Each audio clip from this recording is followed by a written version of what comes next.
Bom, pessoal, eu não me lembro mais o que a gente estava falando semana passada, mas a ideia é fazer uma certa cronologia, né, da minha.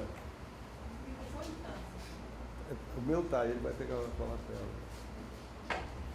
Seria assim, um mínimo de cronologia, né, das coisas que eu andei fazendo aí nos últimos 40 anos.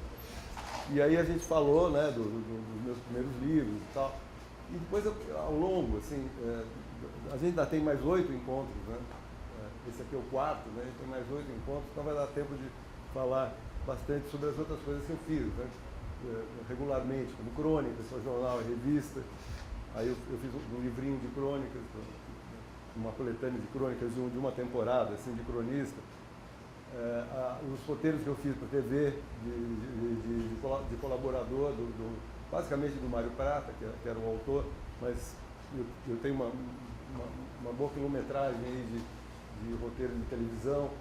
A gente pode falar sobre isso aí mais para frente. E também fiz até roteiro de história em quadrinho. Eu vou trazer uma história em quadrinho aí para a gente projetar aqui. E hoje não vai ter imagem, né? Hoje a única imagem que eu trouxe foi essa senhora aqui, que é a minha esposa, Marta Garcia. É um momento assim de nepotismo aqui, né? Mas é um nepotismo esclarecido, justamente. Porque eu quero falar agora assim, a gente, se eu me lembro bem, eu estava falando assim, do meu segundo livro. Meu primeiro é de 81, tanto faz, o segundo é Abacaxi, de 85, que é uma continuação daquela história do Tanto Faz. Depois eu fiquei 17 anos sem publicar nada, né? sem escrever, sem relação com editores, né? Com livro e tal. E em 2003 eu voltei a escrevi esse livro aqui, A Órbita dos Caracóis. E aí me deu, eu tive essa ideia de, comecei a pensar, a me lembrar da minha relação com editoras, né? Porque quando você começa a publicar, você tem uma relação com a editora, você conhece o editor, tem todo um processo ali da edição, desde que você entrega o manuscrito, né, até a hora que o livro sai, tem assim, uma longa estrada pela frente. Então, falando rapidamente, no Tanto Faz, de 81, apesar do livro ter sido publicado por uma grande editora da época, que era a editora Brasiliense, que era uma editora do Caio Graco, que era filho do Caio Prado Júnior, né, que é um grande economista, grande figura da esquerda brasileira, do Partido Comunista. Então era aquela editora grande, super estruturada. Mas a minha relação com a editora foi praticamente, digamos assim, a relação editorial, né, de você transformar aquele manuscrito datilografado num livro. Para mim foi uma coisa meio...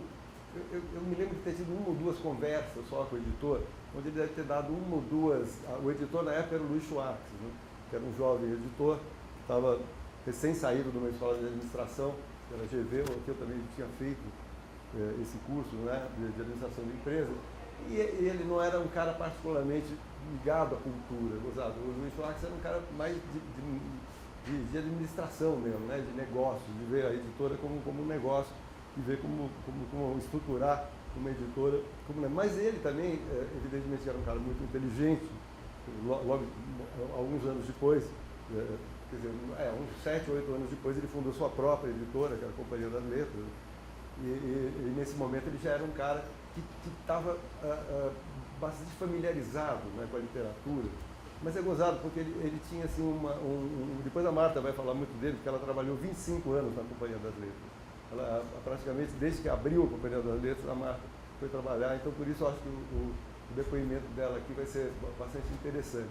Mas o Luiz Schwartz, então, ele não era um cara que ficava discutindo, assim, digamos, aspectos técnicos e teóricos e nada. Ele estava mais preocupado em saber quantas páginas tinha, sabe, e se aquilo estava mais ou menos legível, e em que faixa, para que faixa de público ele ia publicar aquilo. Quer dizer, ele é um cara... ele era um cara, assim, né, ligado ao negócio da literatura, ao negócio do livro, né, na verdade. Então, foi uma relação, assim, muito... E depois ele ficou amigo também, então ele ia lá para casa, a gente ficava ouvindo uns rock, tomando umas cachaças, e era uma relação muito pouco pouco profissional, digamos assim. O meu segundo livro foi ainda menos profissional, né? Porque saiu pela LPM, tem o Ivan Pinheiro Machado, que é o PM da LPM, ficou também meu amigo e tal. E o editor, ele era o dono da editora, mas o cara que era o editor era o Peninha, né? O Eduardo Bueno, que era um puta de um maluco, assim, até hoje ele era um malucão, assim, e é um maluco genial, né? Genial. Então, o processo, eu escrevi o livro assim em 15 dias. Eu tenho demorado cerca de 5 anos para fazer um livro, mas ali eu tinha umas ideias na cabeça. Fui para uma pousada em Mauá, com a minha máquina de escrever, né? Fiquei lá 20 dias e mandei bala, sozinho, totalmente sozinho. Eu escrevi aquilo assim, um jogo. Eu tinha, nesse momento, assim, em 85, um namoro com a literatura beat. Eu achava que o Jack Kerouac e o On the Road era a Bíblia literária da modernidade, né, da moderna literatura. Aí ficava lendo Ginsberg, tudo do Jack Kerouac, né, Big Sur.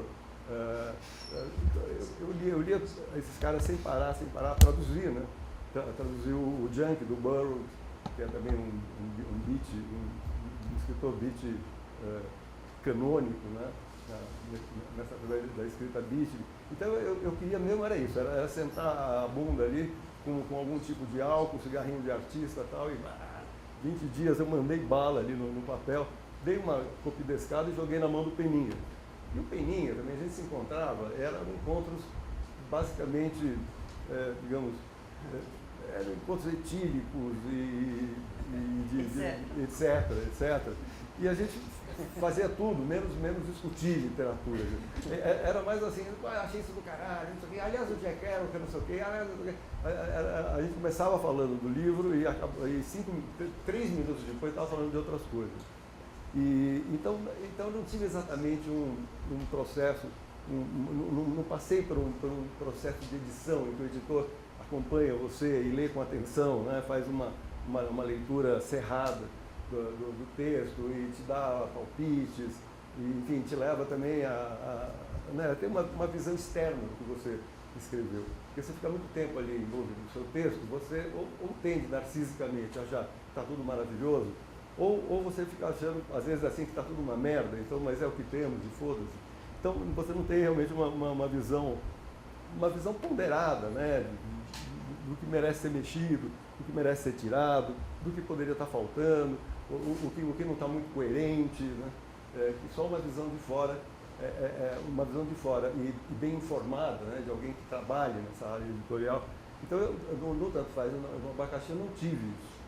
E não é uma reclamação, foi ótimo, né? Foi ótimo me relacionar com o Luiz, quando ele era um editor, depois com o Peninha, que era um puta zoado na cabeça. E depois eu fiquei 17 anos sem escrever. 17 anos depois... Sem escrever livro. Sem escrever livro, né? Eu escrevi tradução pra caramba, os roteiros de novela, de cinema também, enfim. Mas, em 2013, eu resolvi que eu queria voltar a escrever livro. Eu já tinha 53 anos, e na verdade, 2003, eu tinha 53 anos, saiu o livro, né? Eu comecei a escrever isso aqui em 2001, mais ou menos, que era um roteiro também, da mesma forma que O Maior que o Mundo é um romance que surgiu de um roteiro de cinema, como eu já falei aqui, isso aqui também era um roteiro com um seriado que a Bruna Lombardi e o Richelli, que eram, a Bruna Lombardi e o Richelli são nomes que hoje já não circulam muito, mas nos anos 80, a Bruna Lombardi era aquela diva, aquela deusa, aquela modelo, estava em toda a capa de revista, assim, você entrava numa banca de jornal, metade das revistas tinha a Bruna Lombardi na capa. E ela também ligada à literatura, também escrevia poemas, assim, né? Enfim, tinha quem gostasse de poemas dela. E o Richelli também, que era o marido dela, eles tinham um projeto na Globo de fazer um seriado juvenil, era um seriado que eles seriam uma dupla de namorados, né? Um casal, assim, que se metia em aventuras. Então eu fui o Caio Fernando Abreu, o Mário Prata, o Luiz Roncari, mais uns malucos aí que ela chamou para escrever os roteiros, as histórias da primeira temporada. Aí eu escrevi uma história, que era uma história simples, uma menina rica, meio uma patricinha, né? mas extremamente inteligente e ligada em computador, uma hacker, uma gênia de computador que ganhava vida com isso, né, fazendo segurança cibernética para empresas. Aí ela conhece, de forma inteiramente fortuita, um carinha que era um sujeito que tinha um jipe caindo aos pedaços, professor de biologia da USP, então é aquele casal menos provável de se formar, que você podia imaginar, né, aquela patricinha cibernética com aquele biólogo comunista, o garoto, um cara, né, assim, um protopetista. E eles se apaixonam e tal, essa relação deles acaba se ramificando com uma trama que é basicamente um sujeito que trabalha numa firma de telecomunicações e é um alemão que depois você fica sabendo que ele, na sua juventude, foi recrutado pelo exército nazista, já no final da guerra, né, que qualquer moleque, qualquer garoto de 12, 13 anos que pudesse segurar um fuzil era recrutado, né, lutava, ia para frente de batalha. Então ele é um cara que tem esse passado nazista, digamos assim, e agora ele já está mais velho e é um diretor de uma firma de telecomunicações, e ele aquele vilão assim, de história em quadrinho, aquele vilão desenhado a carvão. Assim, ele é aquele vilão que é engraçado, ele é muito bem falante, muito charmoso, muito carismático, mas é um filho da puta, né? Um vilão. E eu não vou ficar aqui descrevendo no que consiste a vilania dele, mas ele basicamente quer jogar um satélite atômico em cima de São Paulo. E aí o casal ali se une, cada um na sua competência, ele como biólogo, ela como especialista em informática, conseguem evitar essa hecatombe, né, que estava se anunciando ali, enfim. E aí eu transformei esse roteiro, aí é o seguinte, aí a série não foi pro ar, a série gorou e eu fiquei com aquela história na mão. E assim, uns 4, 5 anos depois, quando eu resolvi voltar a escrever, eu falei, pô, eu vou pegar essa historinha que eu acho legal e vou fazer um livro, né? Um livro que eu não vou chamar de livro juvenil, é uma aventura, é como se fosse a Ilha do Tesouro, do Stevenson. Quero escrever uma aventura, assim, com aquela pegada, né, de humor e de coisa leve e de coisa meio maluquete, que é o que a Bruna e o Ricciari queriam para a série deles. E aí peguei e fiz isso, né? Só que muito mais rapidamente, né? O Maior que o Mundo eu demorei 5 anos, esse aí eu demorei uns 6, 7 meses, assim, mexendo no texto para fazer o livro. Aí entreguei para a companhia. Aí, 17 anos depois, a coisa já. O meu contato com a editora, com o Luiz Schwartz, né, que era o dono da Companhia das Letras, já era mediado por um profissionalismo muito mais estrito. Não era só, tá aí, vamos beber cerveja, foda-se. Era uma coisa que eu joguei na mão da Heloísa Ian, que é uma editora também muito antiga, que passou por várias editoras, colega da Marta, né, durante muitos anos lá na Companhia das Letras. E ela pegou o livro e falou, começou a ler, falou, é legal essa história, vamos trabalhar isso como literatura juvenil. Eu me rebelei contra isso, porque eu achei que isso era rebaixar, entendeu? Digamos, a grandiosidade literária, né, da minha escrita e tal. Eu achei que, porra, mas ela falou, não, isso aí é uma história juvenil, uma história para vender para a escola e tal. Eu falei, pô, mas caramba, né? E ela falou, olha, é o seguinte, a gente vai trabalhar isso como literatura juvenil, você que escolhe. Agora, para isso, você vai ter que fazer algumas alterações. Aí eu já fiquei assim, opa, algumas alterações. Por exemplo, uma das alterações que ela pediu, esse alemão, né, esse vilão, ele tinha, toda a história, em certo momento, gira em torno de um código de acesso ao sistema de navegação do satélite. Então, ele vai lá e manobra os satélites, faz o satélite entrar em rota de colisão com a Terra para cair justamente em São Paulo e tal. E aí trata-se, portanto, de ter acesso a esse código para poder, né, tentar reverter o percurso, né, a rota do satélite.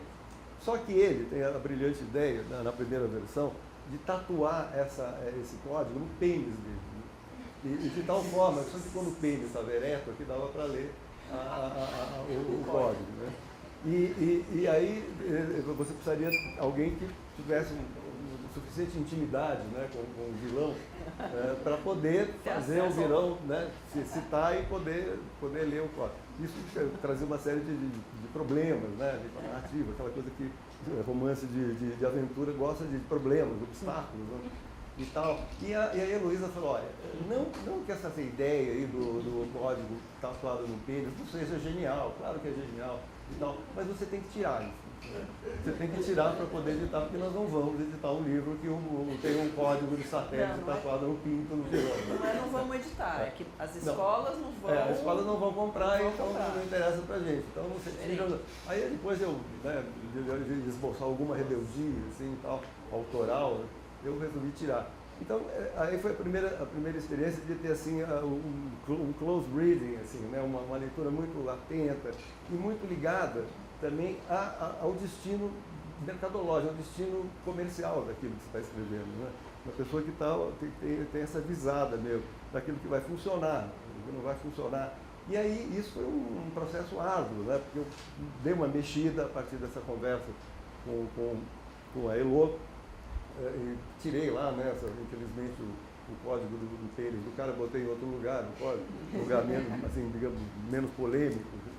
E aí a coisa foi indo, e era uma coisa assim, que eu entregava uma outra versão, ela de novo dava uma olhada, assim, dava uma olhada cuidadosa, e era todo um processo de arredondamento do texto. E ela, a Elo, assim, ela é uma espécie de psicanalista. Eu saquei que o editor é um psicanalista. Ele tem que lidar com a sua vaidade, a vaidade do autor, tem que lidar também com a eventual burrice do autor, as coisas que as pessoas às vezes podem ser muito espertas e muito inteligentes em algumas coisas, mas em outras são meio tapadas, assim, então ela tem que lidar com isso, tem que lidar com as suscetibilidades, né, do famoso autor e tal. E aí foi a primeira vez que eu percebi assim, o que é um processo moderno de edição,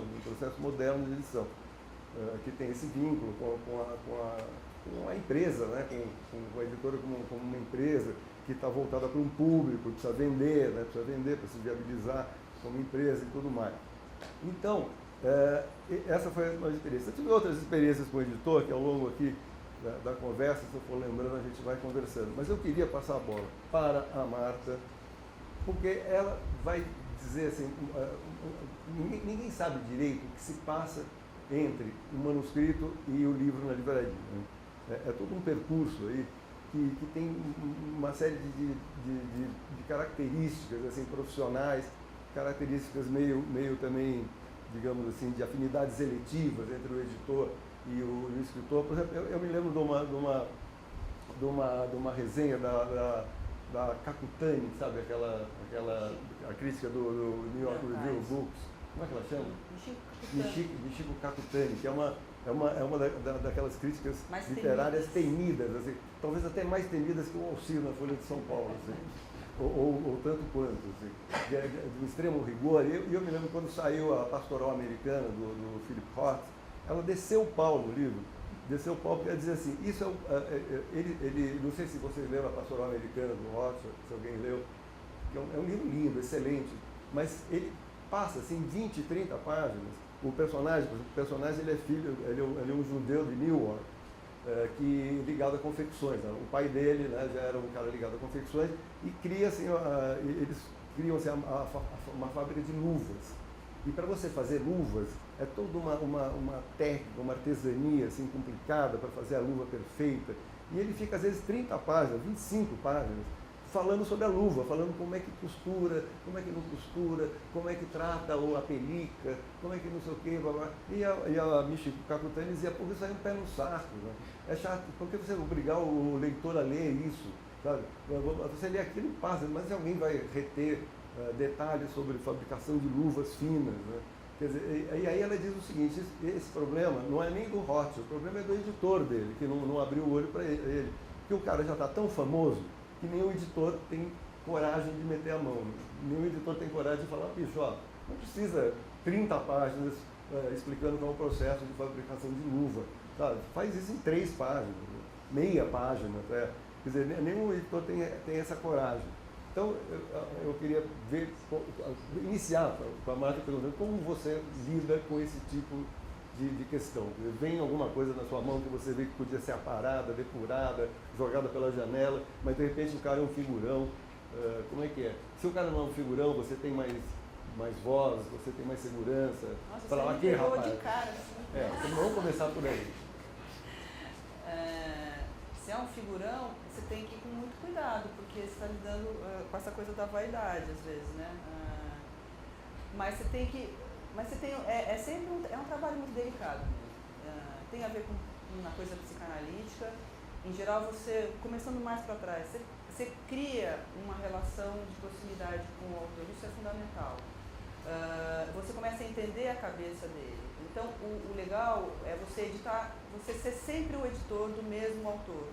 O ideal para um autor e mesmo para o editor é que haja uma fidelidade, porque você entra no universo da pessoa, né? E se você está mexendo com... Se o figurão já é um íntimo seu, vamos dizer assim, se você já é um editor dele há muito tempo, a gente tem liberdade suficiente para falar, olha, eu como editora, sim, não como crítica literária, isso é importante, a gente não é crítica literária, não tem essa bagagem toda, a gente tem essa visão um pouco mais prática, vamos dizer, um pouco ligada ao mercado, mas não só, né? A gente está ali no meio do caminho entre a crítica e o mercado, vamos dizer. Se você já tem uma intimidade com ele, eu tive vários autores que eu editei por anos a fio. Por exemplo, o Rui Castro. O Rui Castro. Que é um caso típico. Eu editei praticamente todos os livros do Rui Castro na Companhia das Letras. É um cara extremamente profissional, extremamente competente. Extremamente vaidoso. Eu acho, modéstia à parte, eu aprendi a lidar muito bem com a vaidade dos autores. E tinha até prazer nisso, porque eles também, de uma maneira geral, esperam do editor. É raro o cara que queira que você passe a mão na cabeça só. Eles querem ouvir a real. Assim. O mais comum é que os autores fiquem agradecidos ao seu trabalho de edição, por mais que você tenha feito críticas. Então o Rui, como é que eu vou dizer? O Rui é um caso talvez até atípico, de um certo, porque os textos deles vêm muito prontos e muito já editados. Como ele é jornalista, isso também é uma outra coisa. O cara está acostumado com edição e com prazo, e com uma coisa de cumprir metas, vamos dizer, diferente de um escritor como o Reinaldo, que é tudo solto, né? Dá um trabalho para o editor assim. O Rui Castro não me dava trabalho, porque vinha tudo muito editado e muito pronto. Mas eu não deixava de ler minuciosamente o texto dele, e ele esperava que eu fizesse críticas, ele esperava isso de mim. E aí vinha uma coisa daqui, outra dali. Às vezes até no sentido que ele se sentia censurado, vamos dizer. E aí... Mas eu me lembro de você chegando em casa puta, eu digo, pô, aquele Rui Castro não tem pele, aconteceram coisas, mas isso depois... Não sabe ouvir.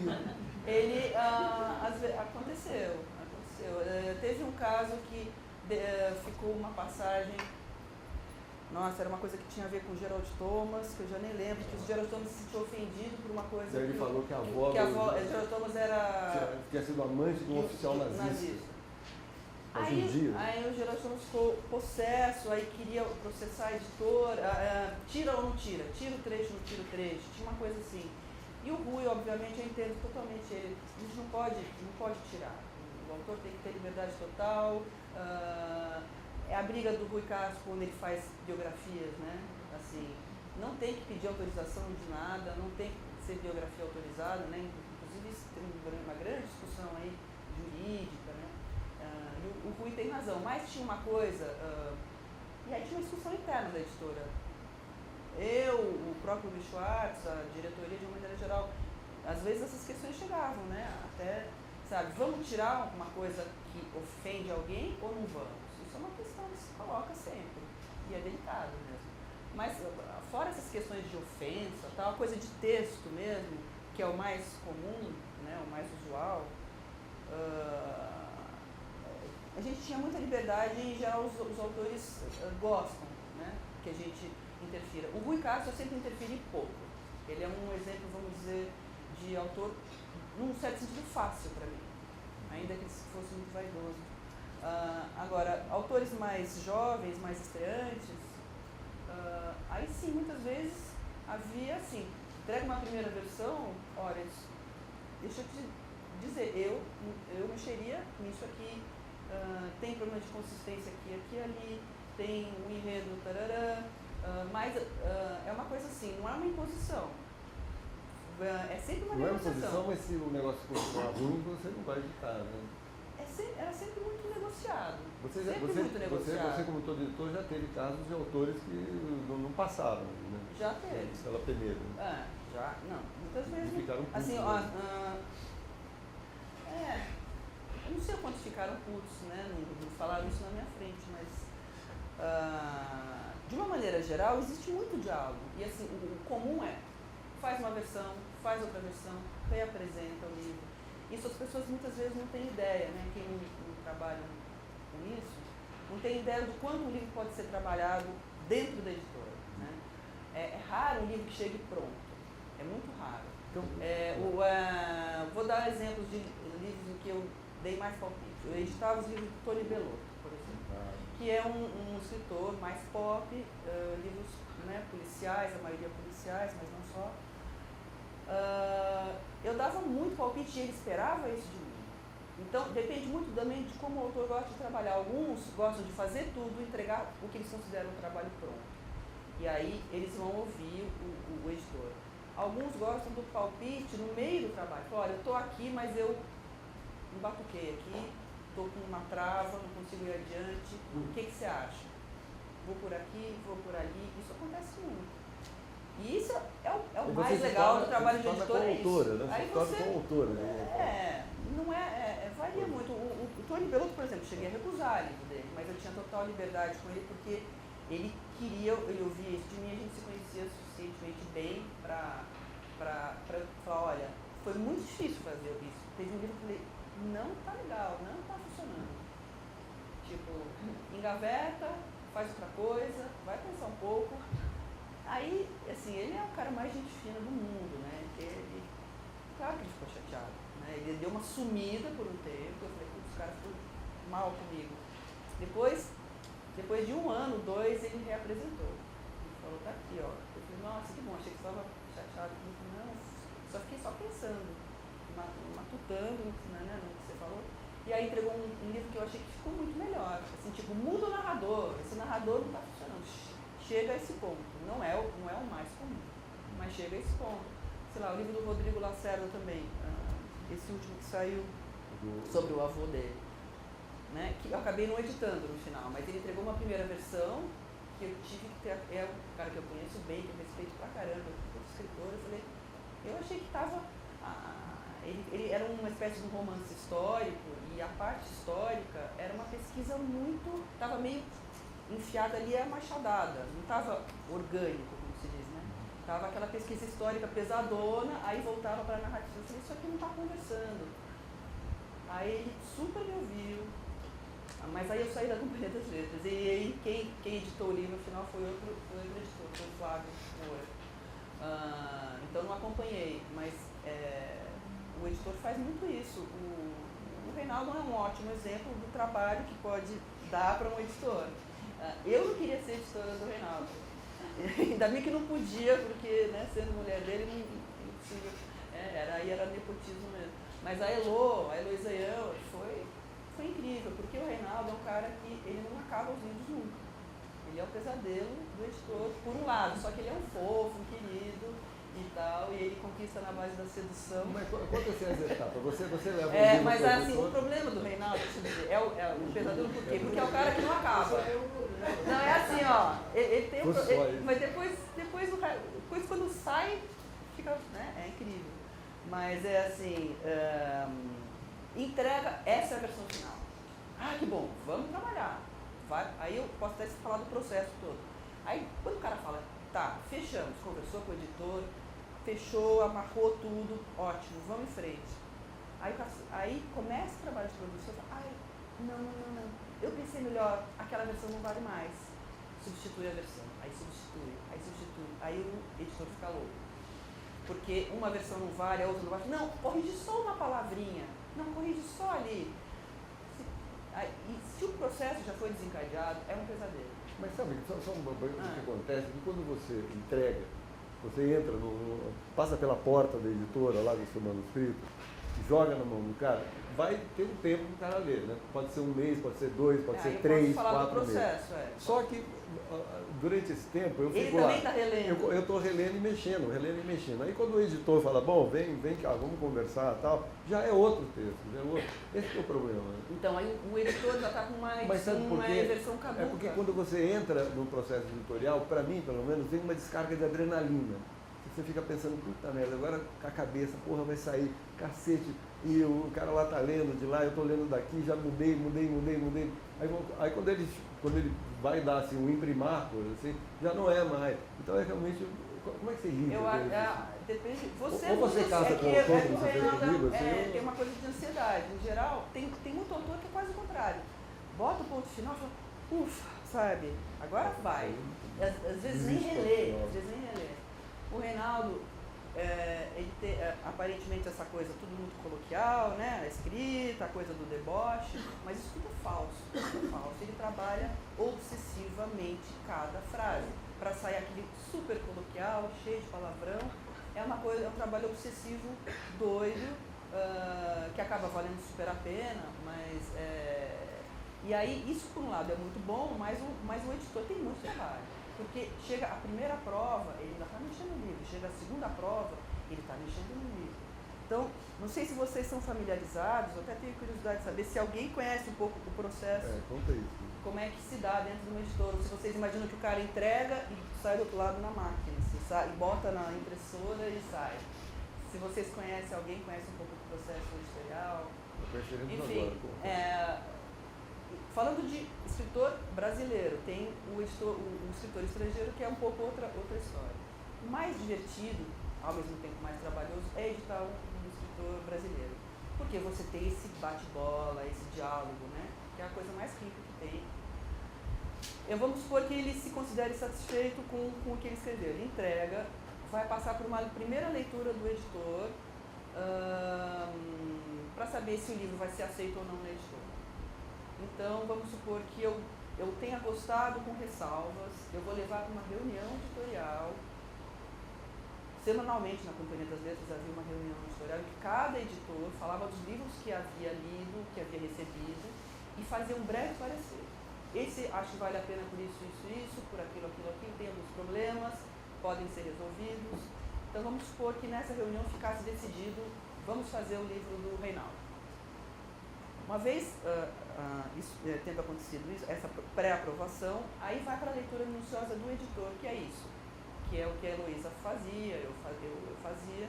Você lê com minúcia e volta para o autor e fala, olha, eu acho que podia melhorar aqui e ali, né, as inconsistências, o narrador, às vezes o narrador está esquisito, às vezes até, sabe, às vezes muda de primeira para terceira pessoa. No caso do Tony Belluto era isso. Não faz em primeira, faz em terceira, que é radical. Né? Aí você tem esse bate-bola com o escritor, pode demorar alguns meses, dependendo do escritor. Ele pode fazer uma segunda versão, ou ele pode simplesmente fazer uns pequenos ajustes, aí volta para o editor. A partir daí vai para um preparador de texto. O preparador de texto vê o micro. O que o editor viu no macro, uma coisa de estrutura, o preparador de texto vai ver no micro. Isso ainda é um arquivo em Word, não tem nada composto, não foi nada para... E não é revisão. E não é revisão, isso é antes. O preparador é um super revisor, vamos dizer assim. O preparador é um cara que sabe muito português, muita gramática e tem que ser mais culto, vamos dizer. Então, ele faz uma peneira mais fina naquilo que o editor talvez não tenha pegado. Volta para o autor. O autor vai aprovar essa preparação e tudo feito com marcas de revisão, e o autor vai ver cada marca que o preparador fez. Sugestão de pontuação, sugestão de mudança de palavra, pega repetição de palavra, né, pega vício de linguagem. Esse trabalho aí volta para o autor vai reler a preparação e ver o que é aceito, o que ele não aceita dessa preparação. Volta para a editora. Aí a gente chamava, o livro vai descer para a preparação, porque a produção ficava embaixo na Companhia das Letras. Então desceu para a produção.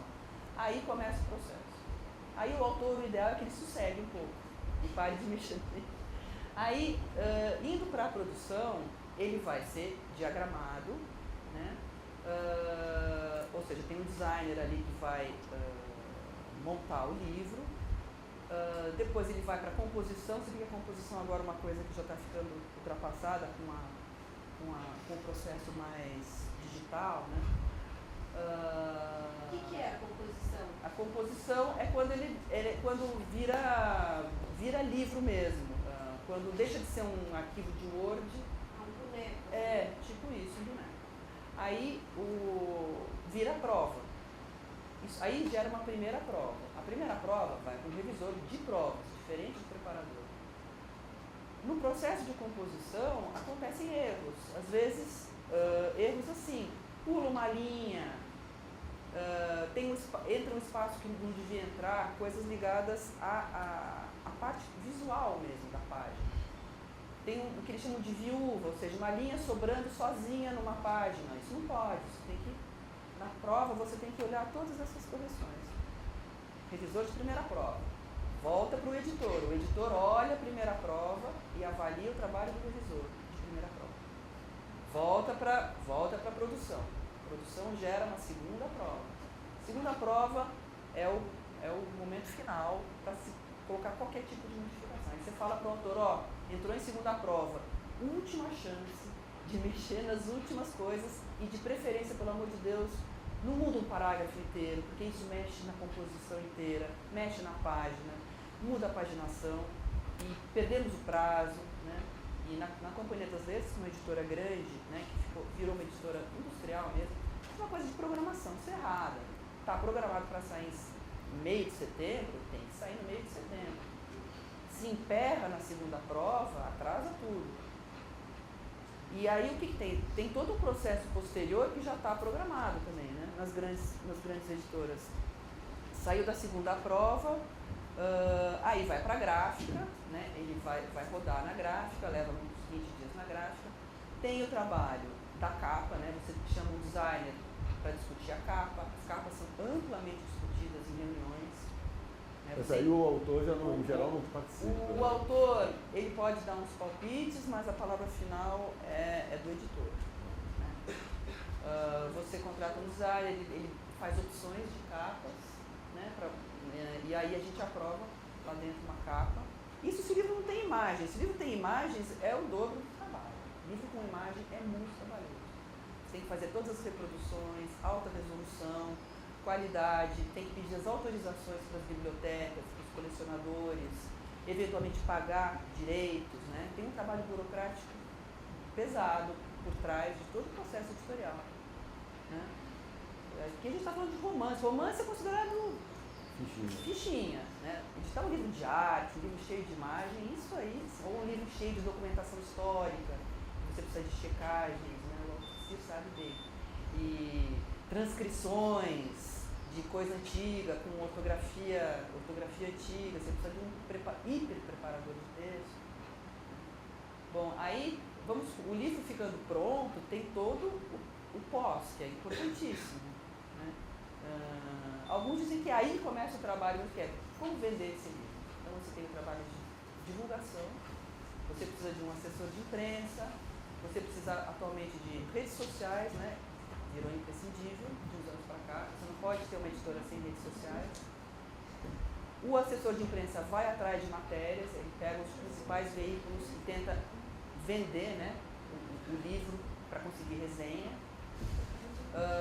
E você tem o trabalho de distribuição, que é um puta desafio também, porque o Brasil é muito grande, as coisas são precárias, sair do eixo Rio, São Paulo, Sudeste, é muito difícil, transporte, toda a parte de consignação, que é um pesadelo, assim, porque os livros são consignados, né, nas livrarias. A livraria recebe um lote e ela só vai pagar o que ela vendeu depois de um tempo, né, ela presta contas. É uma matemática muito complicada. E aí tem as devoluções, o que as livrarias não venderam, elas devolvem para a editora. Todo o controle de estoque.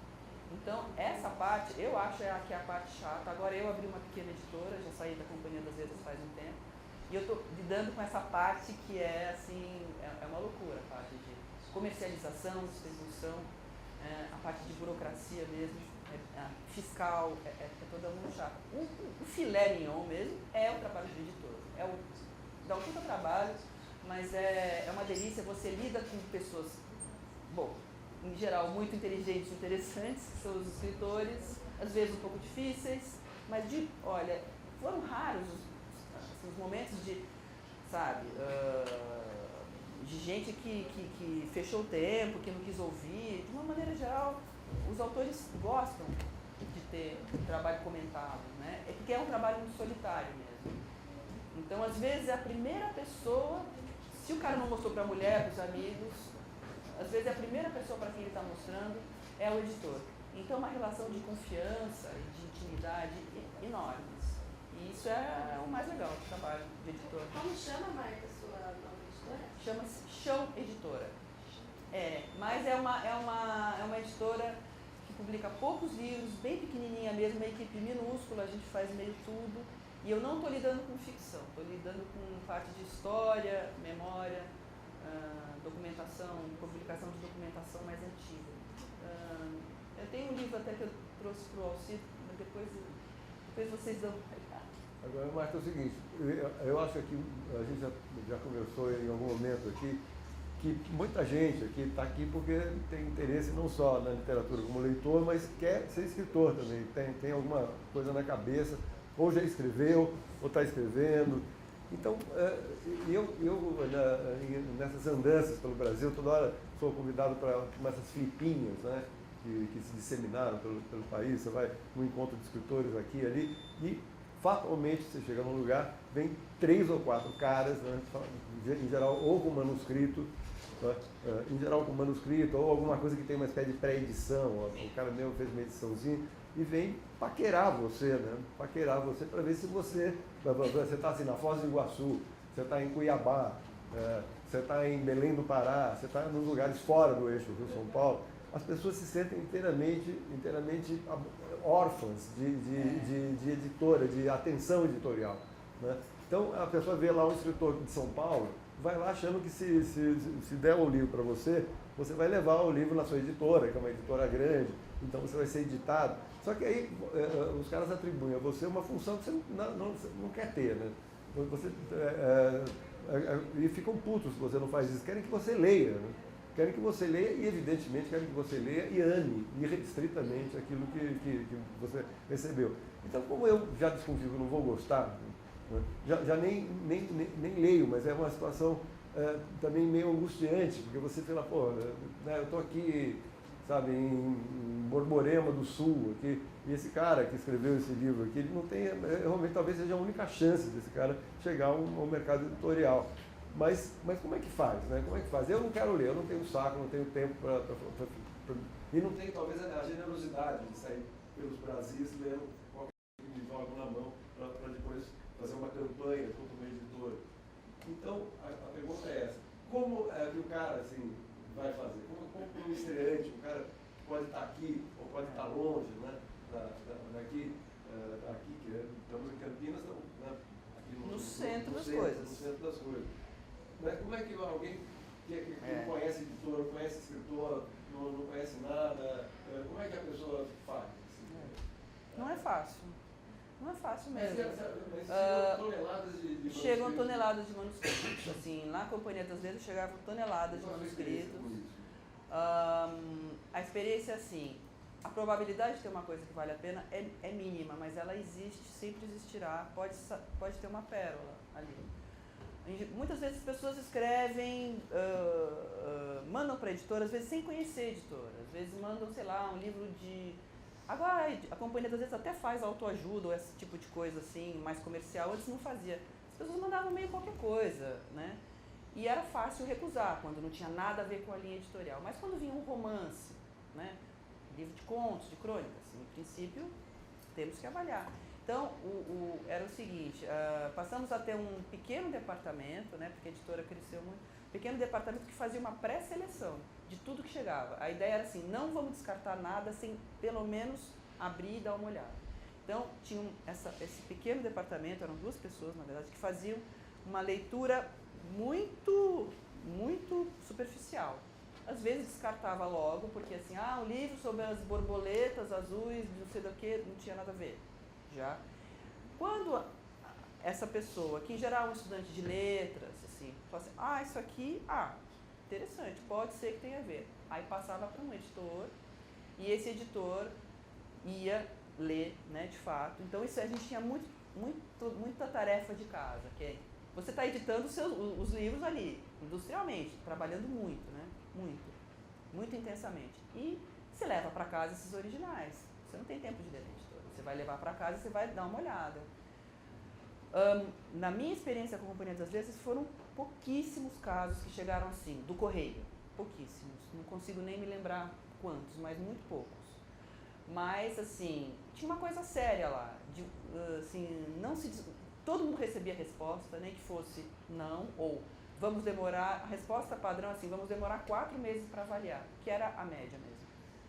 E depois desses 4 meses, o mais comum era uma resposta negativa, ou, né, muito raramente, vamos editar o seu livro.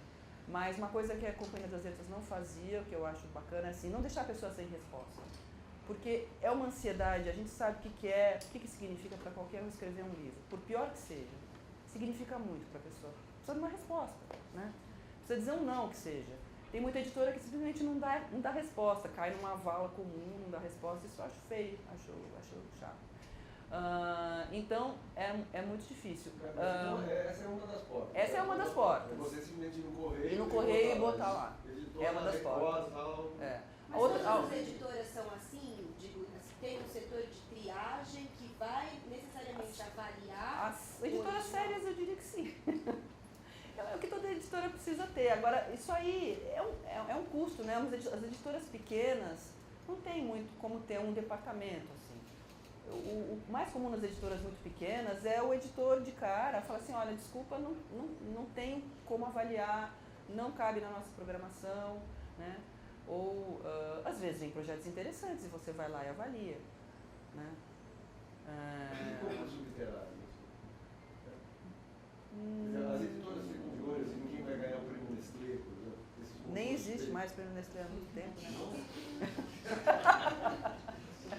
Tem oceanos, tem mil outros prêmios, mas tudo bem. Não, claro, não. Esses prêmios que existem agora. Todas ficam de olho? Ficam de olho nos prêmios. Paraná de literatura. Não, os prêmios ajudam a dar visibilidade, sim. Esse pode ser um caminho. Você inscrever o seu livro nos prêmios Sesc da vida. Tem o Prêmio São Paulo, tem os prêmios mais ligados com literatura juvenil, que é aquele Barco a Vapor. Tem muito prêmio, pode ser uma porta, sim, uma porta de entrada. Agora, o que tem muito? Existem os agentes literários, eu não falei dessa figura aqui, que é uma figura fora do Brasil importantíssima, que é quem justamente faz a ponte entre o escritor e a editora. É o cara que agencia justamente. O escritor perdidão, não sabe como entrar numa editora, ele vai para o agente e confia que esse agente vá apresentar o livro em várias editoras que tenham a ver com aquele livro. O agente é um pré-editor. Pode ser um pré-editor. Existem agentes literários no Brasil, isso é uma coisa que andou crescendo, porque antes não existia, era uma coisa muito amadora. Agora existe uma coisa bem mais profissional de agentes literários. Essa é uma porta de entrada também. E, obviamente, você está sempre em contato com escritores e com gente do meio. As pessoas estão sempre lendo. E vem muita indicação assim, olha, você já deu uma indicação dessas, lembra? Você não está lembrado, talvez, mas foi uma grande dica que primeira vez que eu vi falar do Daniel Galera, que é um escritor gaúcho de que eu gosto muito, foi o Reinaldo, né? O Daniel deu sorte, mas ele teria chegado em qualquer editora de outra maneira, mas o Reinaldo ganhou um livrinho que ele autopublicou lá no Rio Grande do Sul, uma editorazinha, chamava Não Editora, né? Até me lembro. É o dia que o cão era um livrinho, ele tinha 21, 22 anos, escreveu um livrinho de contos e enviou para o Reinaldo porque ele admirava o Reinaldo. Na verdade, ele deu sorte, porque é um desses livrinhos que o Reinaldo leu, sabe? As pessoas mandam livro para os seus escritores, é comum. Lê para mim, apresenta na sua editora. E esse rapaz mandou um livro para o Reinaldo, que é o Até o Dia que... Não, era o Dentes Guardados. Primeiro livrinho de contos do Daniel Galera, e o Reinaldo leu e falou, nossa, mas esse rapaz leva jeito. E falou pra mim, como editora, falou, olha, acabei de ler esse gauchinho aqui, eu acho que esse rapaz tem futuro. Vê lá, apresenta na editora. Eu achei ótimo, assim, para quem estava, para um iniciante. Apresentei lá, o caminho foi um pouco mais longo que isso, mas ele acabou sendo publicado pela companhia. Eu fui editora dele por bastante tempo, um cara que eu acho super talentoso. Esse entrou dessa maneira, né? Às vezes vem alguém que fala, li um cara jovem, um cara assim, algum conhecido seu te apresenta, é comum. Ou até, agora tem muitos cursos de escrita literária, né? Estão proliferando em São Paulo, pelo menos aqui talvez também. O Marcelino Freire, né, dá cursos de escrita literária, a Noemi Jaffe, a Ivana Arruda, o Fabrício Corsaletti, vários escritores agora fazem cursos de escrita literária e dali saem talentos. Dali, muita gente foi editada a partir desses cursos. Isso é uma novidade assim, do mercado, né? Essa gente que sai dos cursos de escrita criativa. Né? Aliás, o Fabrício Corsaletti, né, que é um poeta, acho que alguém aqui, muitos ou vários aqui devem conhecer, porque ele, até uns meses atrás, há uns 4 ou 5 anos, ele publica na Folha de São Paulo, na verdade, um caderno semanal, revista da Folha. Na revista da Folha. Ele publicava, mas enfim, ele tem uma crônica da Companhia das Letras, e ele deu justamente um curso, um dos cursos que ele dá é um curso de crônicas, né, de analisar cronistas, assim, Rubem Braga, Fernando Sabino, Paulo Mendes Campos, esses cronistas clássicos, e também os outros escritores, poetas, como Manuel Bandeira, que era um grande cronista, Drummond, cronista também, enfim, Antônio Maria, a gente tem aqui no Brasil esse crônica é um gênero mesmo, né? Um gênero que em outros países nem existe esse gênero, esse formato, né? Que aqui no Brasil se celebrizou com esses nomes, né? Nelson Rodrigues. E o Fabrício, em um desses cursos, ele, assim, basicamente por amizade, me incluiu assim, no currículo, porque eu tenho um livro de crônica, que é o Cheirinho do Amor. Então, só fazendo aqui um teaser, assim, né, na terça que vem, eu vou trazer o Fabrício, que vai falar de crônica. Vai falar um pouquinho de mim também, porque ele está aqui, afinal de contas, mas ele vai falar sobre crônica. Esse livro é uma coisa interessante de falar, que ele teve uma trajetória importante nas escolas. Isso é uma coisa... É o livro que mais vendeu. Esse livro, tirando aquela parte, né, que foi censurada, mas foi censurada... Um dia vai sair. É forte essa palavra, mas acabou sendo isso para as escolas poderem... Assim, que tem muitos pais que depois vão reclamar. É muito comum, né? Os pais vão reclamar que o filho está lendo coisas impróprias. E para evitar isso, não ia desvirtuar o livro tanto assim, o Reinaldo concedeu. E esse livro vendeu muito bem para as escolas. Ele é adotado com bastante regularidade em várias escolas. Então, é muito difícil ganhar a vida como escritor, vocês sabem. Muito difícil vender livro. E um filão é esse. Um filão é esse. Quando você consegue entrar num currículo escolar, que as escolas... você pode vender muito bem. Assim, tem escritor que vive programaticamente disso, né, de adoção em escolas. O Reinaldo teve só esse, eu insisto para ele fazer vários desses, né, mas ele parou por aí. Podia ser uma série, porque isso ia melhorar o orçamento familiar, mas ele insiste em escrever pornopopeia, esses livrões. Esse não vai ser adotado, não tem perigo, né? Nem aqui não vai comprar. Eu estou pensando em mandar para o Bolsonaro. Acho que tem muito a ver com ele, esse universo escatológico. Olha, no fim das contas, né? Acaba... Prefeitura do Rio quer adotar. Isso. Para vender um mangue lá. Bom, outra coisa importante também, de uns tempos para cá, nas editoras, são os festivais, né? Que começou com a Flip, essas festas literárias, isso aí, logo que eu comecei não existia, né? E depois, agora teve um boom, né? Em todo lugar tem uma festa literária. Todo lugar não, mas tem muito por aí. E é um jeito bacana também dos escritores circularem, né? E eu acho bacana e é divertido, né? Participar dessas feiras. As pessoas têm curiosidade de conhecer os autores pessoalmente, né? Isso também é engraçado. Porque não necessariamente você precisa conhecer pessoalmente o escritor, né? Para curtir, mas existe essa curiosidade em cima da figura do escritor. Virou um pouco celebridade, isso também é uma coisa que pode ser discutido, né? Até que ponto um escritor tem que ser um cara, um performer? Não tem que ser, né? Mas se o cara é um performer, ele tem mais chance de conseguir mais leitores? Talvez. Então, na Flip, os caras que fazem sucesso são aqueles caras que são bons de palco. Sabem contar piada, que são sedutores. Se ele é o cara que escreve melhor ou não sei, né? Mas tem uma movimentação grande nesses festivais, geram essa movimentação. Que por um lado é bom, porque divulga, é sempre tão difícil divulgar literatura, né? Mas tem esse outro lado que é assim, o escritor como celebridade, né? Que isso é um pouco controverso também. Tem gente que torce o nariz, né? Para as flips da vida, que escritor tem que escrever, não tem que ser, né, um homem de palco, uma pessoa de palco.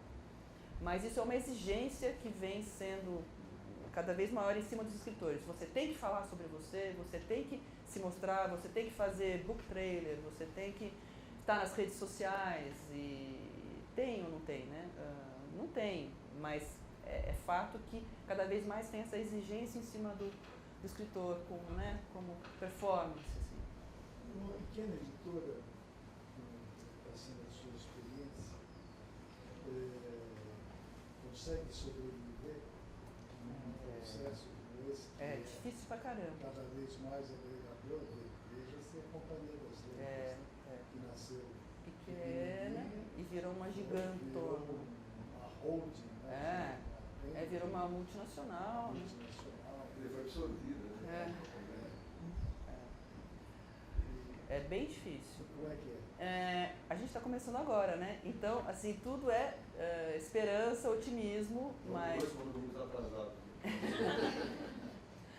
Mas precisa de um investimento. Eu tenho uma investidora, né? Eu sou editora, mas a investidora e editora junto comigo é a Beatriz Bracha. Então, tem um investimento grande por parte dela, porque ela acredita no projeto e se vai ter um retorno financeiro, a gente espera que sim, mas a gente sabe que é muito difícil. São livros, os nossos livros atualmente são livros voltados para um público mais, vamos dizer, como vocês, pessoas instruídas, né, universitários, que gostem de história, né, que estejam ligados em parte de história, memória nacional. Então a gente acredita que os livros possam ser indicados nas universidades, eventualmente adotados nas escolas, e que tenham um público, a gente sabe que não é grande, mas um público culto, interessado em história que possa comprar. O que é animador para a gente é que quando eu converso com historiadores ou até gente ligada em literatura, antropologia, que a editora tem essa linha que fica na interseção entre história, literatura, antropologia, né? Relatos pessoais, depoimentos, cartas, diários, documentação antiga, de preferência escrita em primeira pessoa. Quais são os dois primeiros livros? Não trouxe, né? Que absurdo. Fazer propaganda aqui. O primeiro livro a gente temos redes sociais, porque agora nenhuma editora pode. A gente ainda não tem um site, se chama Chão Editora. Temos Instagram e Facebook também. Isso está bem ativo. A gente está com uma pessoa legal que está muito ativa, colocando todas as. Então é Chão, né? Chão Editora. Tem o Instagram e tem o Facebook. A gente lançou. Então, só antes de eu falar dos lançamentos. Uma coisa que é muito animadora, que essas pessoas com quem eu converso, que são esses pesquisadores, historiadores, eles ficam malucos pelo projeto, porque é gente que tem uma produção super relevante, pesquisa esses documentos, mas não tem muito onde publicar, porque as editoras comerciais, em geral, não se interessam por esses livros. E a gente é justamente uma editora que quer publicar essas coisas. Então, eu vejo cada historiador que eu procuro, gente que lida com esse tipo de material, eles ficam fascinados. Então a gente fica animado. Só que isso não significa necessariamente vender livros, né? Significa, ok, vamos ter um prestígio, um reconhecimento né? Talvez mais dentro da academia e dos circuitos mais intelectualizados? Sim. Agora, a gente também quer vender livro, né? Mas a gente começou há pouco tempo, só lançamos 2 livros, né, por enquanto. Um se chama Jovita Alves Feitosa, é de um grande historiador, talvez vocês conheçam, que é o José Murilo de Carvalho, que acabou de fazer 80 anos, um dos grandes historiadores vivos, né, historiador e cientista político. Ele desencavou uma história, eu fui atrás dele, né? Ele desencavou uma história que eu acho incrível. Eu adoro o projeto da editora, né? Então eu acho que eu não sou tão exceção assim, acho que tem gente que pode gostar. Eu perguntei se ele tinha alguma documentação, eu sabia que ele era ligado em Guerra do Paraguai, uma das coisas que ele estudou. Falei, olha, você não tem relatos de combatentes, a gente quer relatos, de preferência relatos pessoais, assim, a história do Brasil contada pelas pessoas, através das experiências pessoais, né? Tem relato de combatente? Eu falei, não tem, difícil. Daí ele estava um pouco assim, ele falou, seu projeto é uma beleza, mas acho que eu não tenho como contribuir. Eu falei, se ele achou o projeto uma beleza, eu vou insistir.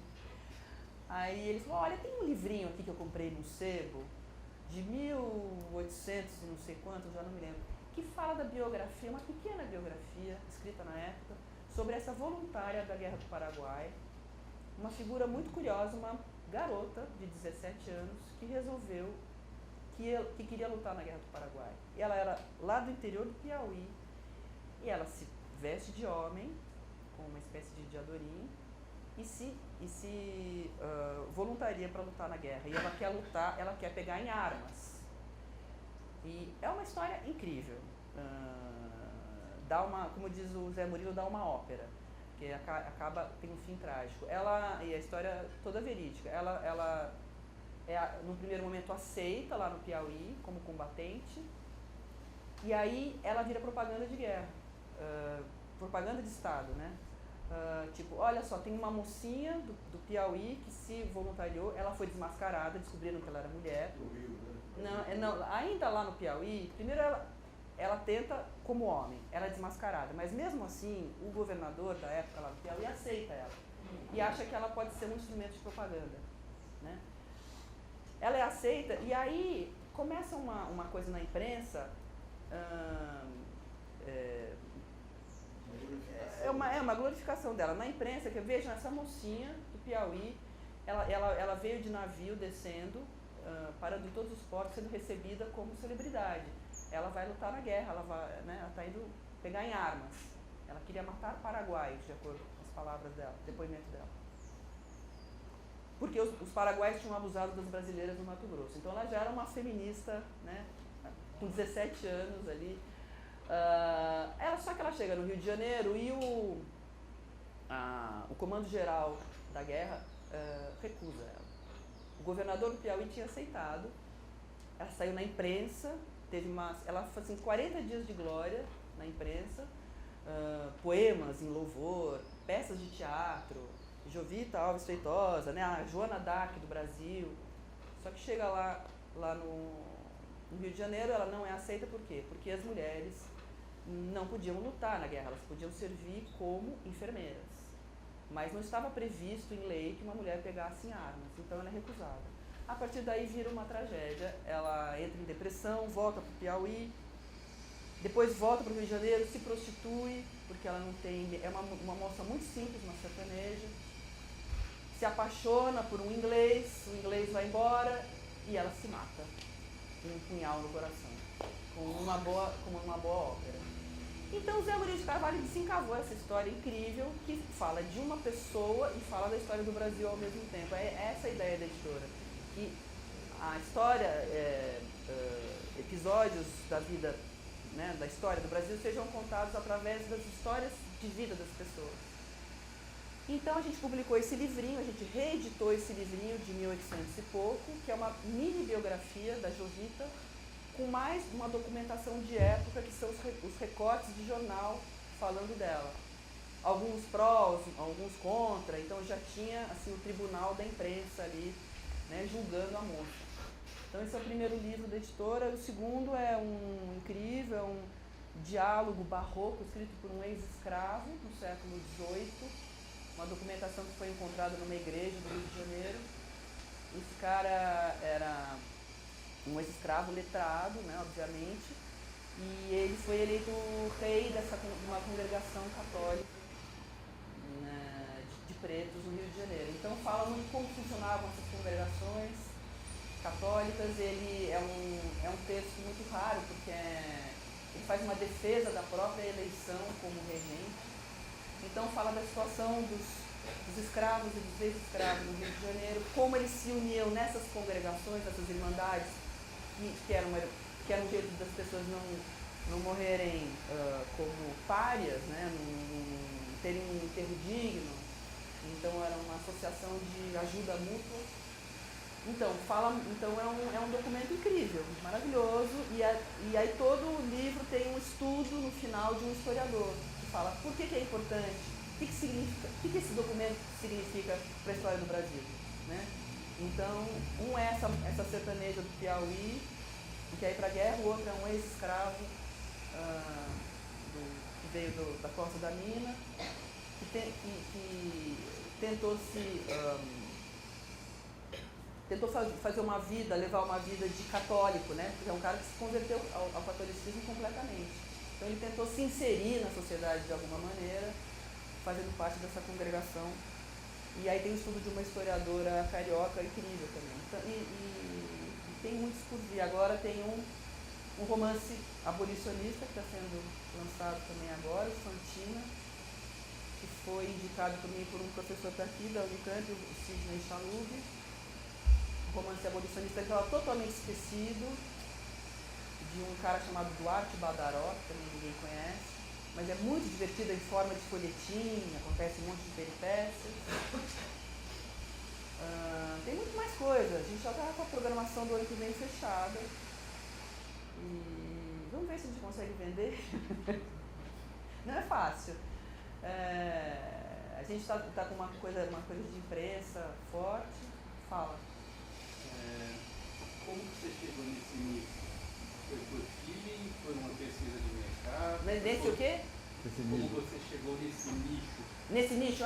Boa pergunta, Feeling, boa pergunta, pessoal, pesquisa de mercado. Não tem nada de pesquisa. Ficção, né? Eu lidava com um pouco de tudo na companhia, isso era legal lá. Eu tenho uma formação bem eclética como editora. Eu fazia muita ficção, mas também fazia muita história. Eu não falei aqui dos livros de história, jornalismo, mas eu lidava muito com ficção e não ficção na Companhia das Letras. E eu sempre gostei de não ficção também. E editei muitos livros de historiadores lá. Né? Mas o que aconteceu? Isso não teve nenhuma pesquisa de mercado, não. Foi uma coisa de desejo mesmo. Porque eu e a Bia, a gente se interessa por esse tipo de documento. Eu fiz um trabalho para a família da Beatriz, e eles tinham uma documentação assim, tinha umas cartas de ex-escravos que estavam reunidas na família, num arquivo da família. Eu falei, Bia, isso aqui é incrível, essas cartas, né? É uma coisa super rara, né? A gente começou a conversar, eu falei, e se a gente editasse essas cartas? A gente começou um papo, assim, quase que de amiga. E ela falou, vamos fazer uns livros, vamos atrás, você acha que dá? Você acha que existe material por aí? Eu tenho certeza que tem muito material por aí, é só começar a acionar os autores com quem eu tenho contato, historiadores, ou mesmo gente ligada à literatura mais, né, colonial. Tenho certeza que a gente que tem material, mas tudo começou assim, com essas cartas de um ex-escravo, né, dos bisavós dela, estavam no arquivo da família. E era um material que a gente achou incrível. E aí, quando eu comecei a conversar com os historiadores, todos falaram assim, nossa, que puta projeto lindo, isso é lindo. Isso lá fora, nos Estados Unidos, na Europa, tem muito, aqui não tem. Tudo bem, é que aqui o mercado também é muito menor, né? Mas é uma coisa que faz muita falta aqui no Brasil, esse tipo de publicação. Enfim, é isso, mas não nasceu de pesquisa de mercado, não. A Letra e Voz foi uma inspiração ou não? Qual? A Letra e Voz, porque ela tem um foco, né, na história oral. Qual? A editora. A editora Letra e Voz publica muito livro em história oral, nessa área da história, mas eu acho que, assim, pelo que eu vejo, mas a gente mais acadêmicos, né? Acho que a pegada de vocês não tem tanto isso. A nossa ideia é que não sejam livros muito acadêmicos. Por mais que a gente esteja lidando com gente da academia, que é quem faz as pesquisas, a gente pede, por favor, não coalhe o livro de nota, o mínimo indispensável. Um pós-fácil que não ultrapasse as 40 páginas, né? Então, a ideia, em princípio, assim, é que o próprio estudo não ultrapasse o tamanho do documento, né? E que o documento venha antes do estudo. Aliás, ele vem antes, em termos físicos. A ideia é que sejam pós-fácios e não prefácios. Isso é um pouco ousado, porque, em geral, né, tem toda aquela abertura, apresentando tudo, depois vem... E a nossa ideia é inverter. O documento primeiro, então, o leitor mergulha de cara na época e naquela pessoa. Quem é esse? Para mim foi incrível. Esse documento desse ex-escravo, assim, é incrível. Você mergulha numa cabeça de um cara que viveu lá no século XVIII e estava vivendo aquilo tudo, e que a gente conhece tão mal, né? Quem não é da área, quem não é especialista, conhece tão mal, né? A gente se sente meio ignorante, mas é bom, porque tem um livro ali que vai te explicar o que estava acontecendo com aquelas pessoas. E essas cartas que foram encontradas com sua já estão publicadas? Na verdade, eu não sei se parece que tem mais, mas a gente publicou uma carta que é maravilhosa, porque é muito raro, né? Que escravos tenham deixado registros escritos, né? Ela está publicada no livro, que eu também não trouxe aqui, que é um livro, é uma publicação da família. É um livro que se chama Livro do Armazém. Esse livro a gente publicou em parceria com a editora da Federal de São Carlos. Chama-se Livro do Armazém. A abertura do livro é essa carta. Depois vem uma coisa um pouco específica, que é para quem estuda a cultura material, que é a reprodução de um caderno de anotações contábeis do Conde do Pinhal, que era o senhor desse escravo.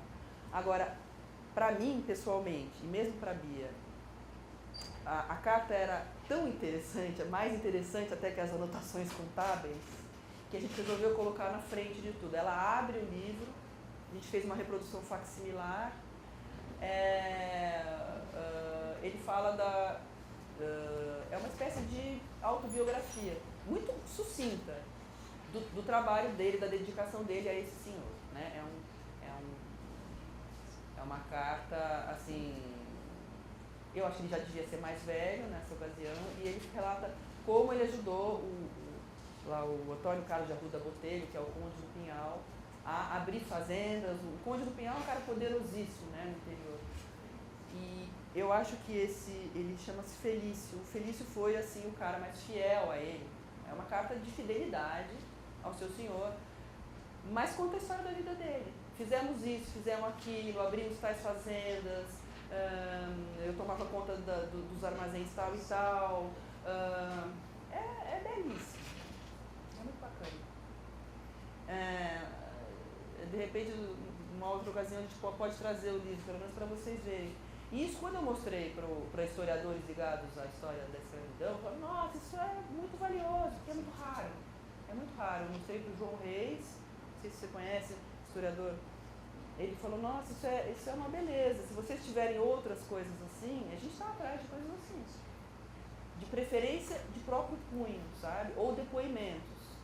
No caso de documentos da escravidão, isso é uma outra história. A gente consegue muitos depoimentos, né? Tem um livro programado que é sobre as ações de liberdade que escravos moviam contra seus próprios senhores. Então você não tem o relato de próprio punho, mas você tem o depoimento, você tem a voz da pessoa. Então isso é incrível também. É uma outra historiadora que vai fazer isso para 2021 só, mas ela já está trabalhando nisso. São as ações de liberdade.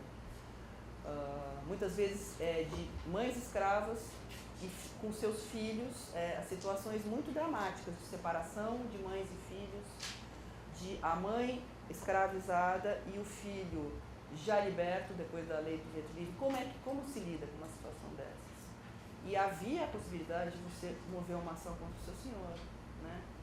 E essas ações esse tipo de documento costuma estar nas notas de rodapé, escondidas, né? Então, o que a gente fez é trazer essa nota de rodapé, é o cerne do livro, né? Veio para o proscênio mesmo, o que costuma ficar muito escondido, né? As fontes primárias.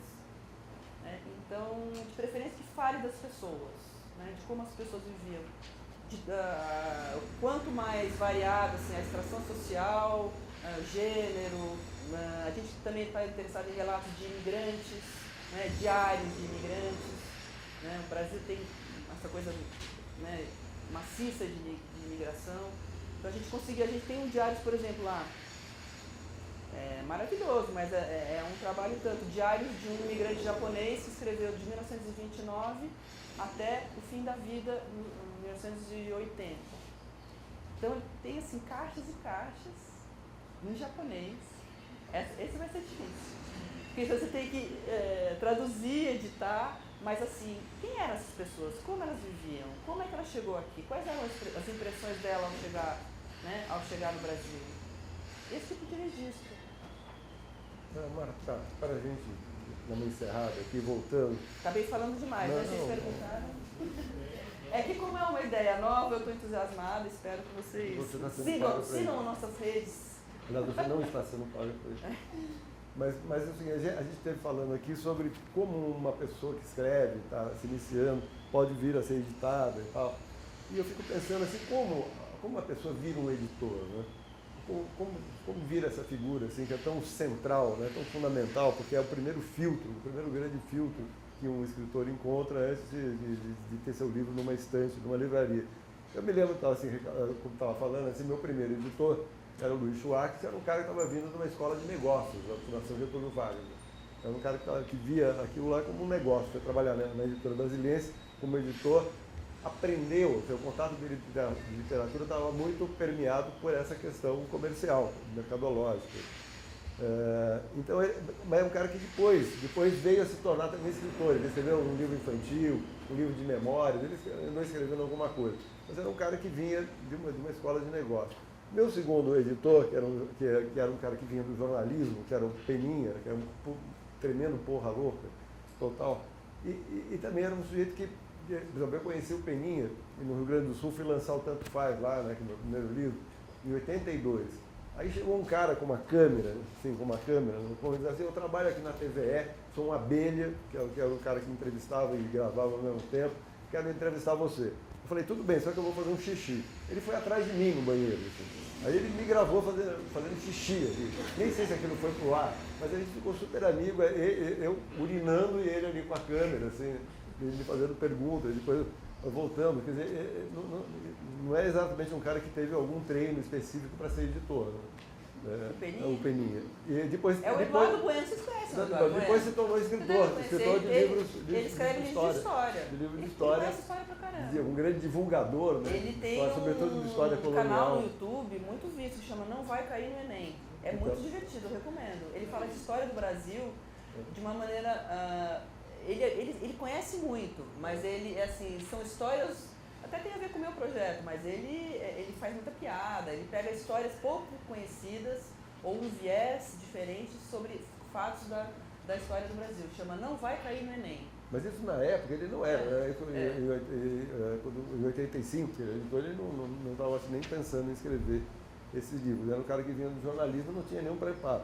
Depois, em 2003, foi a Heloísa Ian, que eu falei para vocês, que é tradutora, é uma pessoa que tem grande trato com a literatura, é poeta também, mas ela também não é uma pessoa que teve algum tipo de formação específica para ser editora. Depois eu tive no meu livro de crônicas, no meu livro de contos, que saiu em 2005, ela começou editando, mas quem acabou a edição foi o Paulo Werneck, que é um cara que, como você, veio de um curso de letras, né, da USP, e que se improvisou em editor. Foi trabalhar na Companhia das Letras, foi estagiário da Marta. E, quer dizer, um cara que aprendeu fazendo o negócio da edição, fazendo ali, como estagiário de uma editora, também um cara que não veio de nenhum curso sobre isso. Depois, o meu livro de crônicas também foi ele, o Paulo que ajudou Não, o Crônica não. Foi o Marcelo Ferroni, que é um escritor, é um cara que é escritor. Eu nem sei exatamente qual é a formação universitária dele, mas ele é um cara que é escritor. Não? E até hoje ele trabalha no que era Objetiva, que tinha um selo, que é o Alfaguara, que já foi absorvido pela Companhia das Letras, que por sua vez foi absorvido também por um grupo muito maior. Mas enfim, ele é um cara também que não... ele até hoje é o meu editor, quer dizer, é um cara com quem você conversa de igual para igual, porque ele é um escritor, ele conhece exatamente, sabe, os percalços, as agruras e as delícias também de escrever.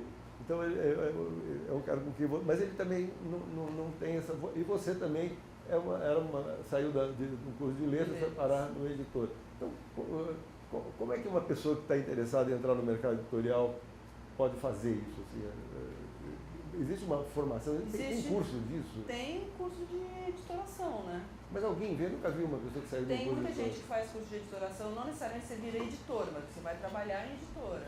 Né? Você pode ter funções variadas, desde editor. É mais comum que o editor saia de algum curso de humanas. Né? A Elô fez de editoração. Aqui não tem, aqui na Unicamp não tem.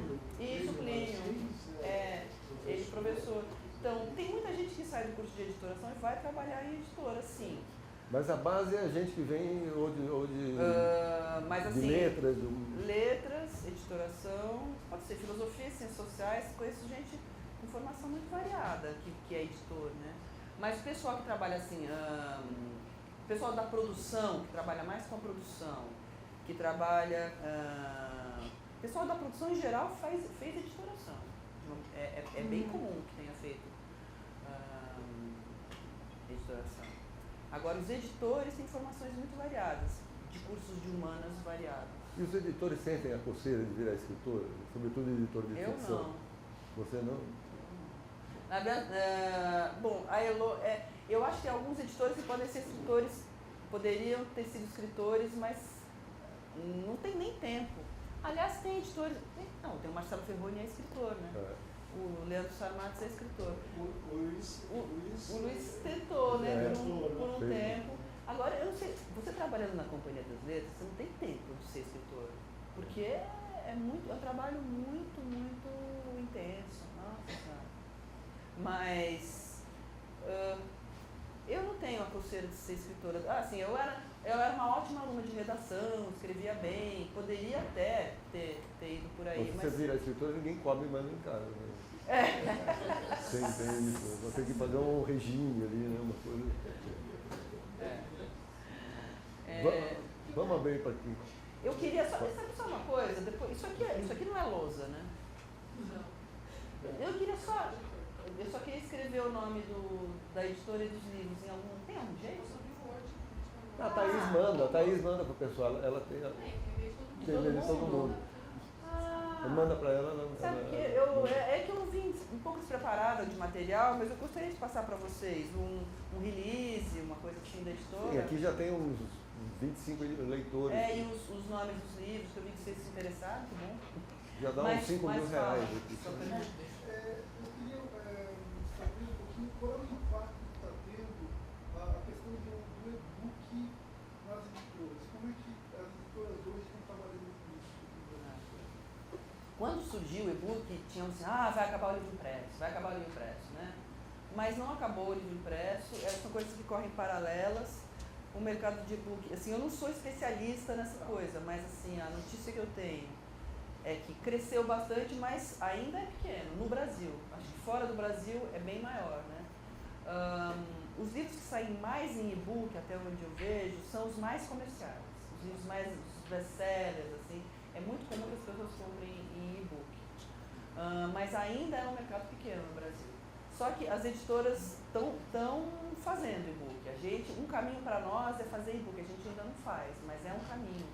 Porque realmente é difícil vender, distribuição é um negócio difícil pra caramba. No Brasil, muito difícil mesmo. Se você sai, né, daqui do Sudeste, é muito difícil.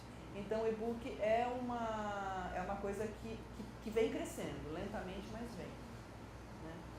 O pessoal disse, do ponto de vista tecnológico, um dos problemas do e-book é o fato de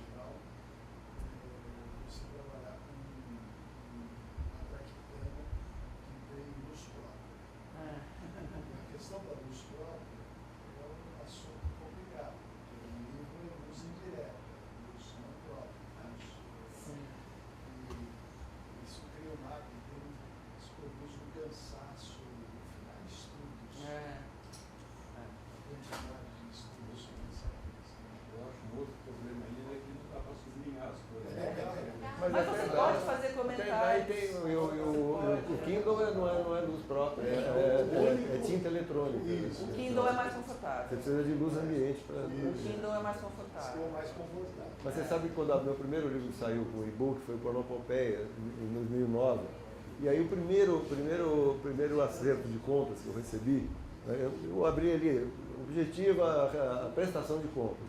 Eu abri, tinha assim, as vendas, né, um exemplar. Eu falei, puta que pariu, tudo bem que eu não sou o Jorge Amado, né, mas um exemplar vendeu em 3 meses. Aí eu fui ver, não, era e-book, assim, o e-book tinha vendido um exemplar. Pô, aí é praticamente, você amarra uma corda e pendura e se enforca, né, porque um exemplar vendido. Mas é gozado também que eu também li um outro negócio que nos Estados Unidos, o e-book começou a crescer, né, já tem mais de 10 anos, cresceu e parou perto dos 40%. Já há mais de 10 anos não vende mais de 40%. É como se fosse assim um nicho que é aquele lá. 60% é papel, 40% e-book, parou aí, parou de crescer. Cresceu muito, né, velozmente, mas parou aí. O mercado editorial, grande questão no Brasil, vocês sabem, é livraria versus vendas online. Né? Vocês sabem que a Cultura, a Saraiva, né, quebraram.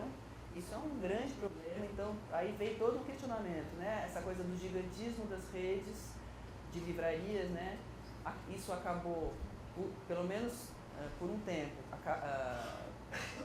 prejudicando muitas pequenas livrarias de bairro, né, de rua, que é uma coisa muito simpática e que elas acabaram engolindo isso, mas agora existem os otimistas, os amantes dos livros, que falam assim, não, agora vão voltar as livrarias de rua, as livrarias de bairro.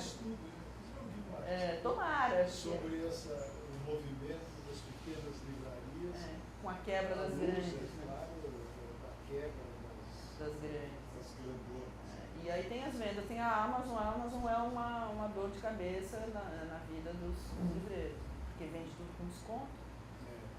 Muito grande, um desconto que as livrarias não conseguem dar. Então isso também, acho que não é só isso não, mas acho que isso também ajudou a derrubar as grandes redes, né?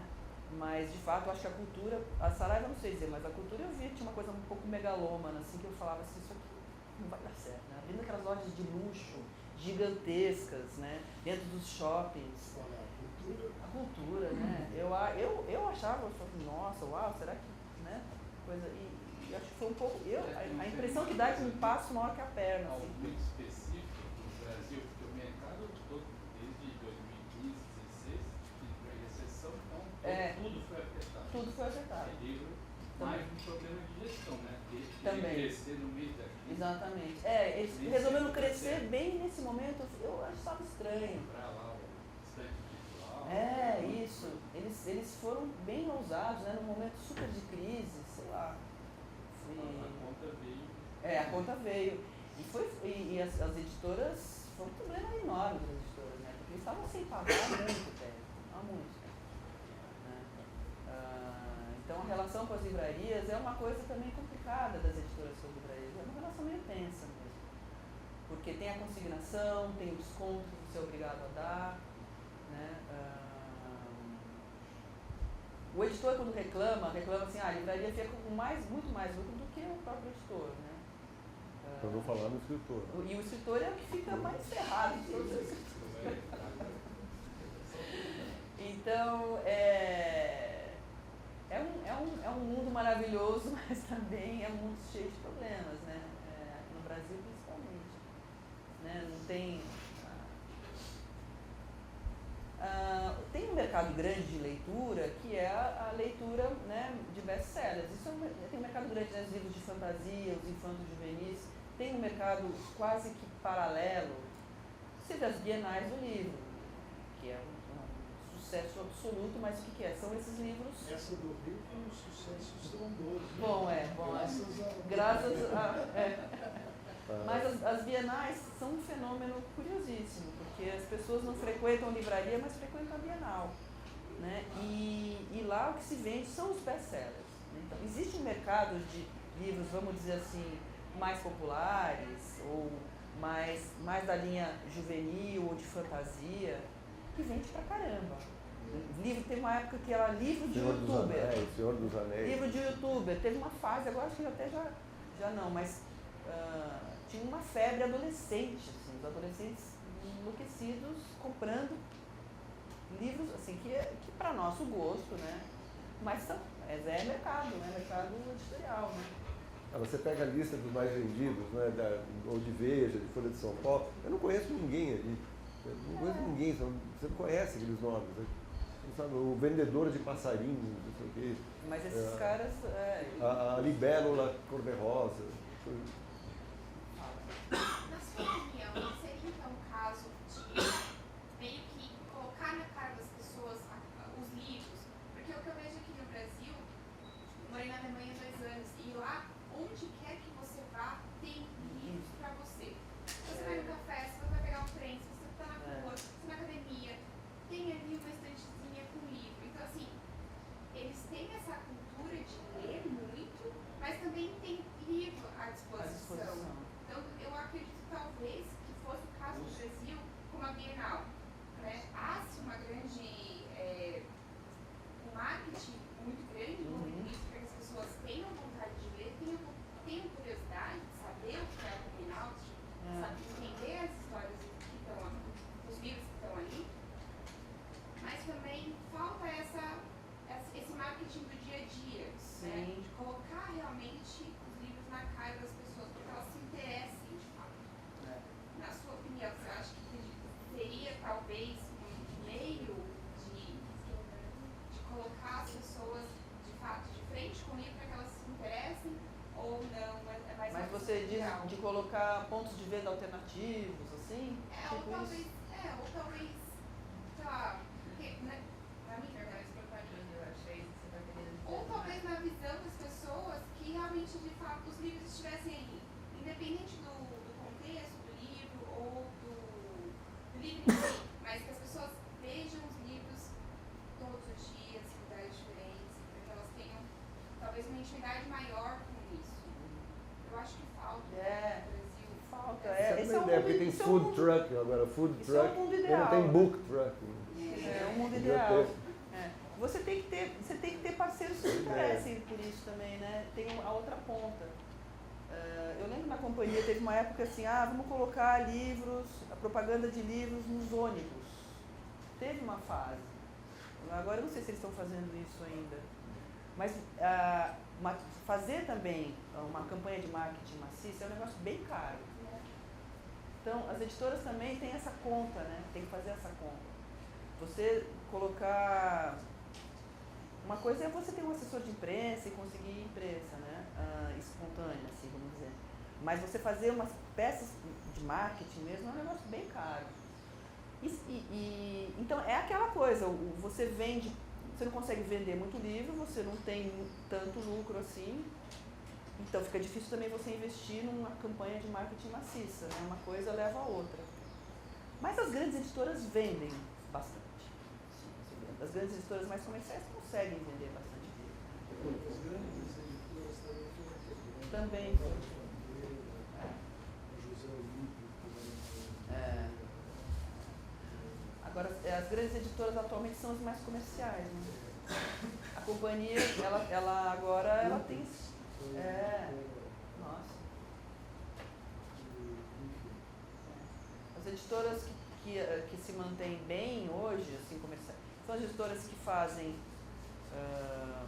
livros... A companhia, às vezes, consegue jogar nos dois times, né? Assim, tem um lado assumidamente comercial, que é o que sustenta, o que o Luiz fala, é o que sustenta os livros de literatura, os livros mais sofisticados. Né? E tem as editoras de livros didáticos ou paradidáticos, que essas fazem muito dinheiro. Né? Agora, as pequenas editoras, elas têm que... É da mão para a boca mesmo, é uma coisa no miúdo, é artesanal. Tem muitas pequenas editoras, é um trabalho que eu admiro muito. Pequeníssimas editoras publicando coisas, sabe, de amigos meus. Eu não sou a única que estou assim, apostando num projeto mais de nicho, tem muita gente, né? Com essa história do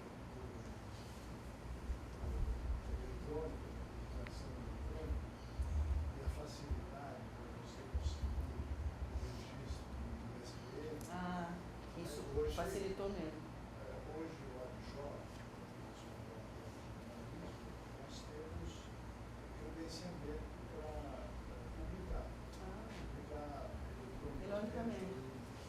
Quer dizer, automaticamente nós podemos atribuir.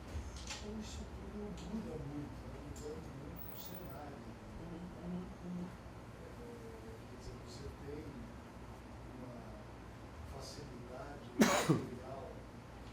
O processo acelerou. Eu falo que esse processo todo que eu descrevi é longo e lento, mas era muito mais lento antes. Essa coisa, o mundo eletrônico, o computador. Imagina quando eu comecei a trabalhar como editora, isso eu me lembro bem. O Rui Castro é antes de 81, pensando no primeiro livro do Rui Castro que eu editei. 89, não, foram aquelas frases bem-humoradas, sabe? O melhor do bom humor, o melhor do mau humor. O Rui Castro foi artista residente no nosso programa. Nossa, quando? A primeira versão do programa, em 80. Nossa, então, quando saiu, Chega de Saudade. Está registrado lá, inclusive. O Reinaldo vai fazer.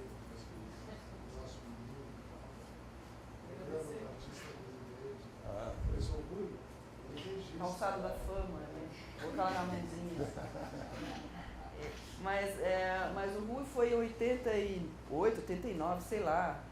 Assim, imagina, era uma coletânea de frases, não existia computador ainda, não se trabalhava com computador, você vê. Assim, eu tive que me adaptar ao computador na marra. Né? Eu nasci no mundo analógico. Né? O primeiro livro que eu editei do Rui Castro, era uma jovem editora, era uma coletânea de frases. Ele adora colecionar frases de humor, né? Ele datilografou tudo, a gente tirou xerox de tudo, a gente recortou todas as frases, eu tinha um boy que ajudava a recortar, a gente recortou Pestape, aí colava, aí tinha que colocar em ordem alfabética. Estava fora da ordem. Então a gente, imagina, trabalho de escola, parecia trabalho de escola primária. Recortava as frases, colava em ordem alfabética, aí xerocava de novo na ordem. Aí o processo mudou tanto, né, tão absurdamente ao longo da minha vida profissional, que até eu espanto como eu consegui aprender, porque era outra coisa, né? Era outra coisa. O pessoal mais jovem me acha lenta, né? Nessa coisa de tecnologia. Quando pego gente de 20 e poucos anos, que com uma naturalidade, né? Eu tenho que aprender, né? Para mim.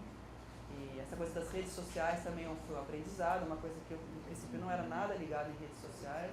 Agora, eu vejo que é inevitável. Até para você atingir um público diferente, maior, você tem que estar nas redes. Você não tem que ter preconceito contra as redes. Você quer atingir gente mais jovem, tem que estar nas redes também. Agora, a gente estava falando de todo esse processo para fazer um livro, né? O editor, esse bate-bola do escritor com o editor, depois o preparador que vai fazer uma leitura mais específica, depois o revisor, depois todas as provas e tal, quer dizer, um processo lento, artesanal, dialogal, as pessoas estão em contato sempre. Agora, no mundo eletrônico, tudo é muito rápido, provavelmente não vai mais haver esse apuro, né? Para você, com texto, tudo bem, se você está publicando a Divina Comédia, tudo bem, você pega um texto já estabelecido e publica. Não, eu acho que ficou mas rápido, você vai pegar o diálogo é sempre importante. O autor, eu acho que o trabalho do editor nesse mundo continua o mesmo, porque é o chamado conteúdo. Isso não tem como, você tem que ter um bom conteúdo. Tem que ter um controle. O que ficou muito rápido é a produção que se acelerou muito. O processo produtivo que se acelerou muito. Mas o editorial continua. Você tem uma capacidade de leitura que é a sua capacidade humana de ler, né? E você, como editor, você tem que ler tudo. Então, essa parte ainda é, né, linha a linha, olho no olho, e conversa. Agora, o processo de produção, esse está muito mais acelerado. Antes, assim, você ficava, para você imprimir um livro, eu lembro que era assim, mais de 40 dias para imprimir um livro, sei lá. Agora, em 10 dias você imprime um livro, por exemplo. Eu pego a impressão de jornais, que eram barbaridade, As máquinas. Até sempre na Folha, você vê o museu do lado. A gente está passando por uma fase bem, isso é interessante do processo que eu lembrei. As provas, em geral, as provas tipográficas que passam pela primeira revisão, segunda revisão, tradicionalmente são de papel. Você imprime a prova, vem lá o revisor com sua canetinha, lê e faz as anotações, né? Aquelas anotações bem, que é quase um código, né, de revisor. Agora, as provas, tem algumas editoras já não fazendo provas em papel, vai só um PDF. E a revisão é feita no próprio PDF. As revisoras mais antigas, em PDF.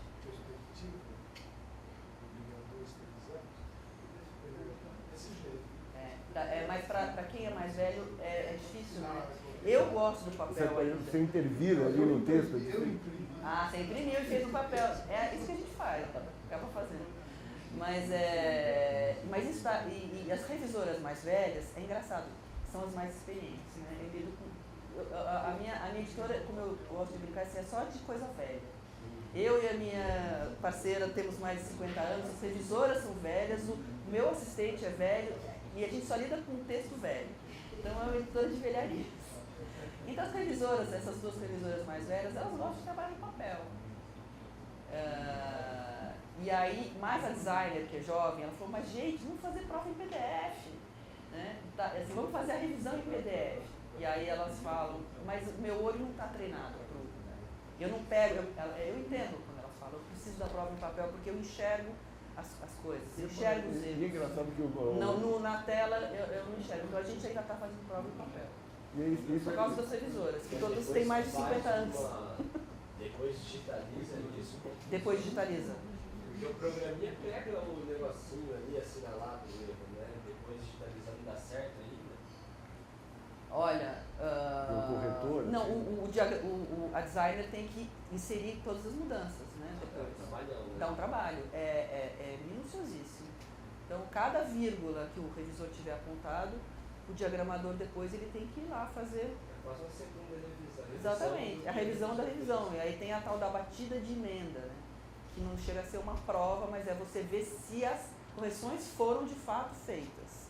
Então é revisão em cima de revisão, em cima de revisão, e sai erro sempre. Isso que é o mais legal, porque você faz 30 mil revisões e o erro está lá, entendeu? Mas esse negócio que você falou que o olho da revisora, ela reclama que o meu olho não pega as coisas que estão numa tela, mas pega no papel. E a gente tem esse amigo, né, que é um americano que mora muitos anos no Brasil, Matthew Shirts, que é um cronista também, que escreveu muitos anos no estado de São Paulo, então muita gente conhece ele. E o pai dele, que já faleceu, que morava nos Estados Unidos, era um fanático por tecnologia. Então, saía um computador novo da época, ele comprava e mandava para o Matheus. Saía qualquer traquitanda eletrônica que saía, ele comprava e mandava para o Matheus. Aí, o Matheus teve o primeiro Kindle que eu vi, né, o primeiro leitor eletrônico, e ele começou a ler. E o pai dele mandava, você ainda não podia pedir do Brasil isso, agora já pode. Mas o pai dele pedia, ele mandava, eu quero que você compre tal e tal livro. O pai dele comprava e ele aqui abria no Kindle. E ele começou a perceber que ao longo do tempo ele não conseguia lembrar sequer dos livros, dos títulos dos livros que ele tinha lido no Kindle, que ele só lembrava o que ele tinha lido no papel. Então é uma espécie de eu acho a memória a memória, a arquitetura do cérebro está muito voltada para aquilo que você consegue ler no papel e não que você consegue ler naquela telinha. Mas ali. Isso não tem a ver com o fato de ter sido educado no papel?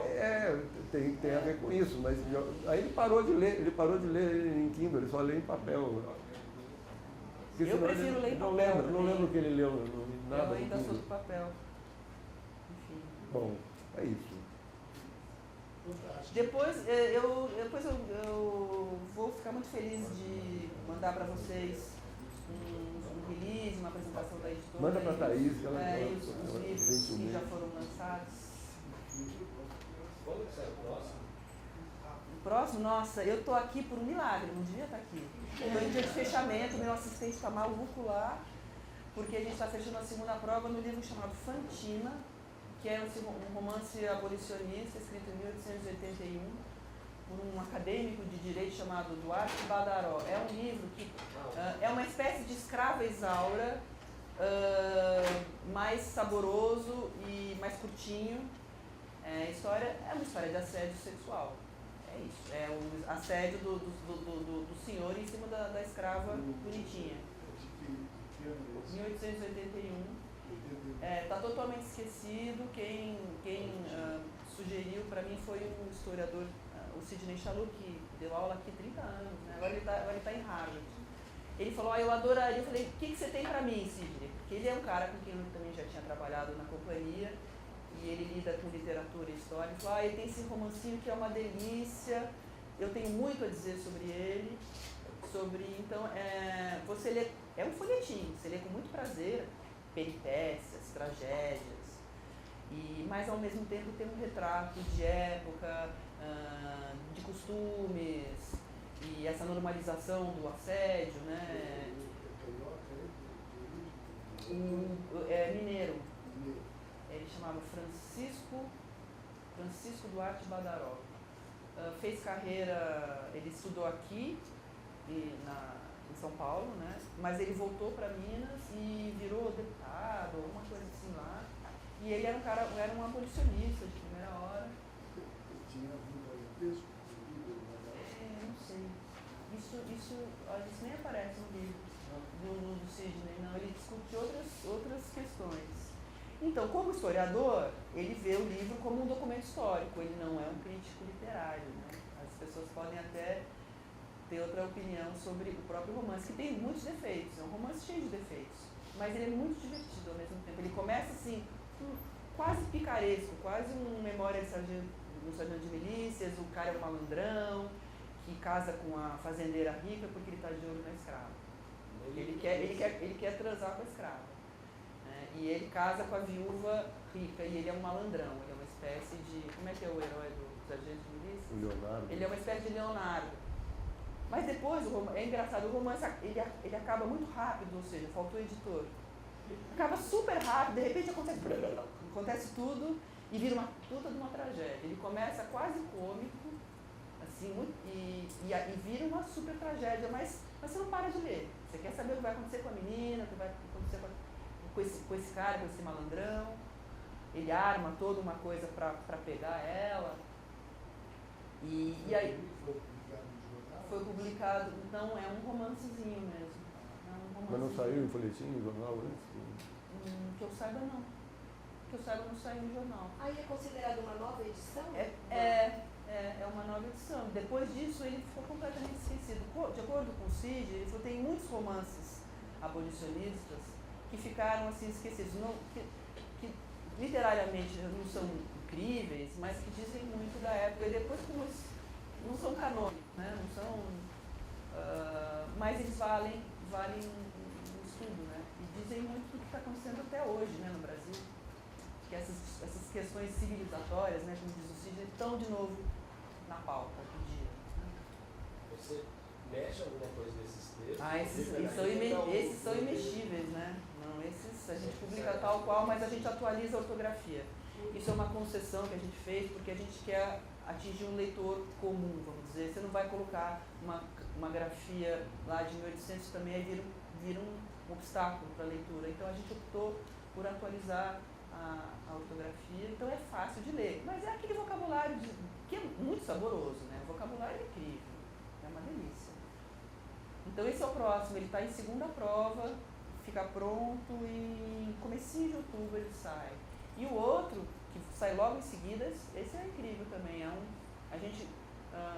são relatos sobre a queda da monarquia do ponto de vista da princesa Isabel e do barão e da baronesa de Muritiba, que eram tipo os melhores amigos da princesa Isabel. Então é um relato dos últimos dias da queda da monarquia brasileira e a fuga para o exílio, através de memórias dessas três figuras.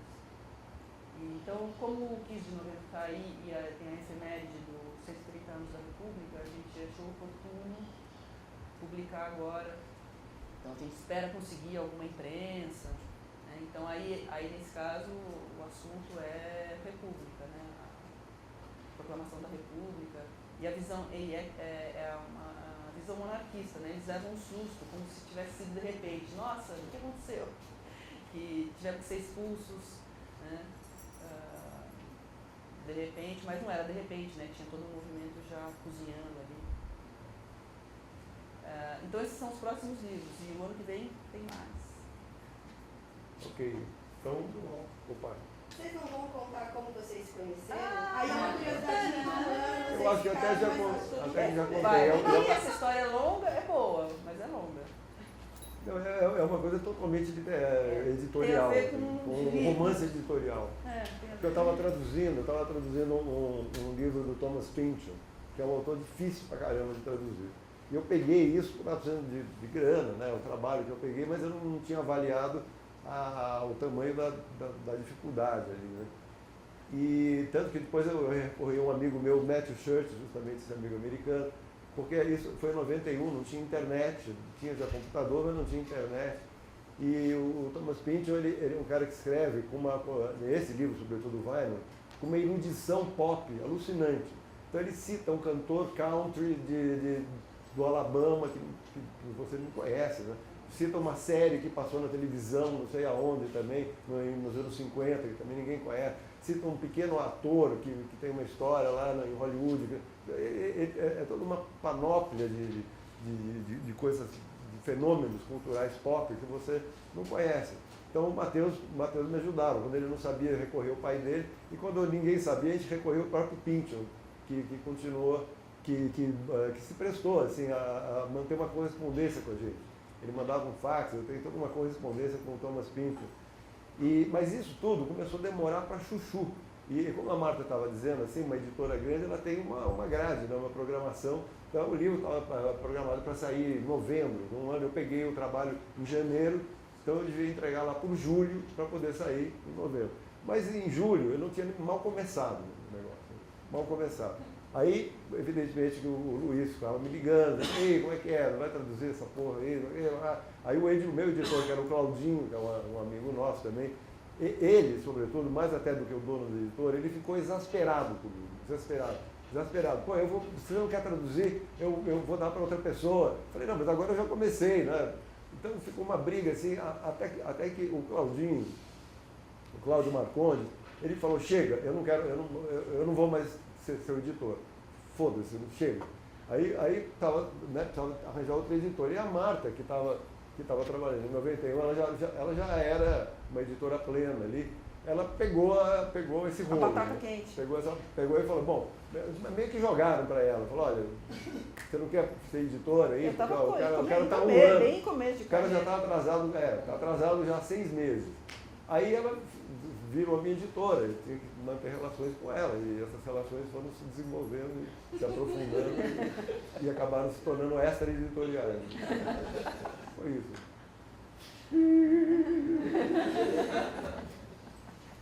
Então deixa eu fazer uma provocação. Se você estivesse lá pilotando como editora lá na Companhia das Letras, aí caísse na sua mesa para você decidir um livro chamado Tanto Faz.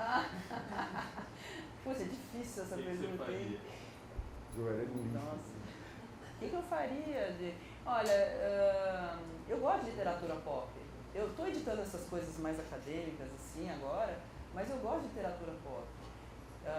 Eu acho que eu teria gostado, sim. Mas ela não lê minhas coisas. Não, mas eu não... Ela não te conhecia.